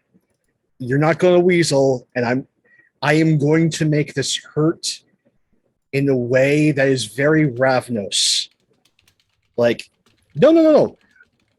I'm not going to let anyone kill you. No, you don't learn your lesson that way. No, you must suffer. And you must suffer uniquely. So, no, that was, again, how these characters play these clans to the T, but without it being a caricature of the clan. Just makes me happy every week. And again, look at how, as Lucky is falling, he is becoming even more Bruja. In just the casual violence. Just, you're a bunch of idiots and you're beneath me. It's whack. Oh. And like, no, take an ag. I want this to last. You got to learn. Do you know what I mean? Yeah, and then just like that acknowledgement with Yuma, like again, they're warrior poets, and even as Dixon falls, that remains true. And getting to play off of both of you is such a delight. And then Simon, there is nothing that complicates a kindred's life like kind. And I am so happy tonight happened. Because, again, that other kindred cause issue, yes, but there is no issue like kind. And they will just fuck shit up in ways that you are not expecting. Or even if you are expecting, they're going to do it and you have to deal with them. Yeah. kind of like And in dealing with them, you just get into more trouble. And that is the nature of kindred. And I am just my storyteller heart just sings at what happened tonight. And then Yuma being like, again, is such a unique and intriguing character, and I absolutely adored. Again, this is why we play. The dice tell stories. That insight check. The people that don't know Yuma didn't see it. Mm-hmm. It was the person who knows Yuma best out of the coterie that saw it. And for the interludes, if that's going to be I am glued to my seat. And I hope all of you who are where live VOD YouTube story is nothing without its audience. You're much part of this as we are. Take care of yourselves and one another. Tell the people you care about you love them. And I'll see you next time. And last but not least, Max 2 willpower, Lucky Dixon. Wait, what's Artie's desire for next session? Oh, yes. There's a lot of things that are up in the air for Artie, but as for his desire, he wants to break free. He wants to get a direction. That is what he wants. There are too many plates spinning. And at this point, he realizes he's going to have to sacrifice some things. So it's getting himself to do that. And to let actually no, that's what he wants. It's gonna be your time next week, folks. He needs to confront himself.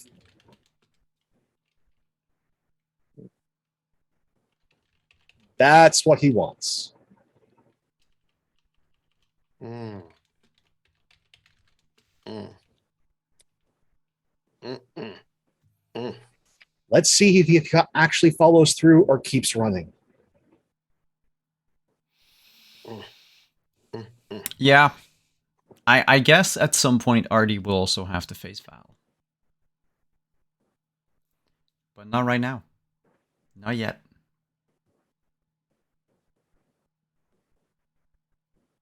Hey, I'm Trooper SJP, and I was playing Dixon. And we only have 2 more episodes left in this season, by the way. Can I just note it before we get to our interludes? So, only 2 more episodes left in the season. What's going to happen? I can't even imagine. I am going to give love. First off, I love how Flory is so Flory. Do you know what I mean? She weaves in and out of persona with such breeziness and ease, from being Flory to being like, oh no, I'm going to talk to each one of your parents. You know what I mean? Like there's this, her ability to shift from one front-facing presentation to the next is a beauty to behold.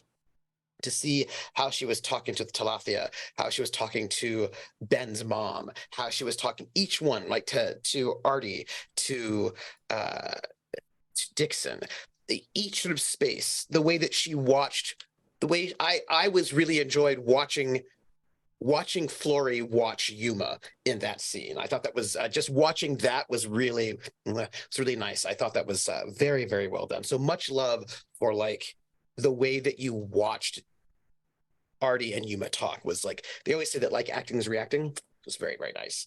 And I want to give love to Artie for this scene when he looked himself in the mirror, was like, not right now, because it's going to be, I was like, ooh. And of course, the obvious thing about both of you two, love for both of you two, how you were dealing to dual wielding awe, you two, with those youngins, with the mutes, but the scene in the mirror, and then Flory watching Yuma, those two things I thought were really, really brilliant. And I want to give love to Simon for giving us some utes. That was lovely. I appreciated that very, very much. And let me see. Next, you can find me on Friday at 7 p.m. Eastern on my channel, Trooper SJP, where we're going to have the first episode of season 2 of The Gamblers, a Traveler Pirates of Drynex campaign with the full cast. Very excited. And then, Sunday. Nope. And then, next Monday again here for this business. And let me see, my desire, Dixon's desire for next session is to serve the boss, who is Artie, because that is his desire. He had to tell the boss what was up, but just because he tells the boss what's what doesn't mean he's not going to serve the boss. And so his desire is to serve the boss as well as he can. And I'm just going to say this. Dixon is not a brouhaha. That's all I'm going to say. That's it for me. Thank you to your players for being here tonight again to play in my little sandbox. Thank you, viewers. Thank you, raiders, to all the 3 raids we got. Thank you so much for being here. Thank you for hanging out in chat.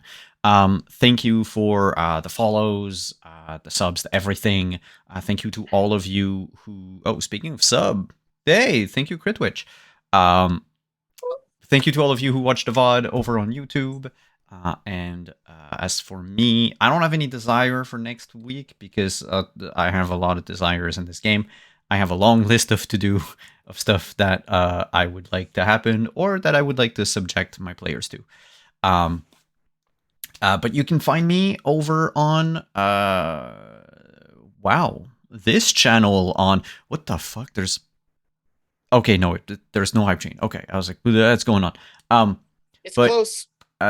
Yes, but the stream is finishing in 3 minutes.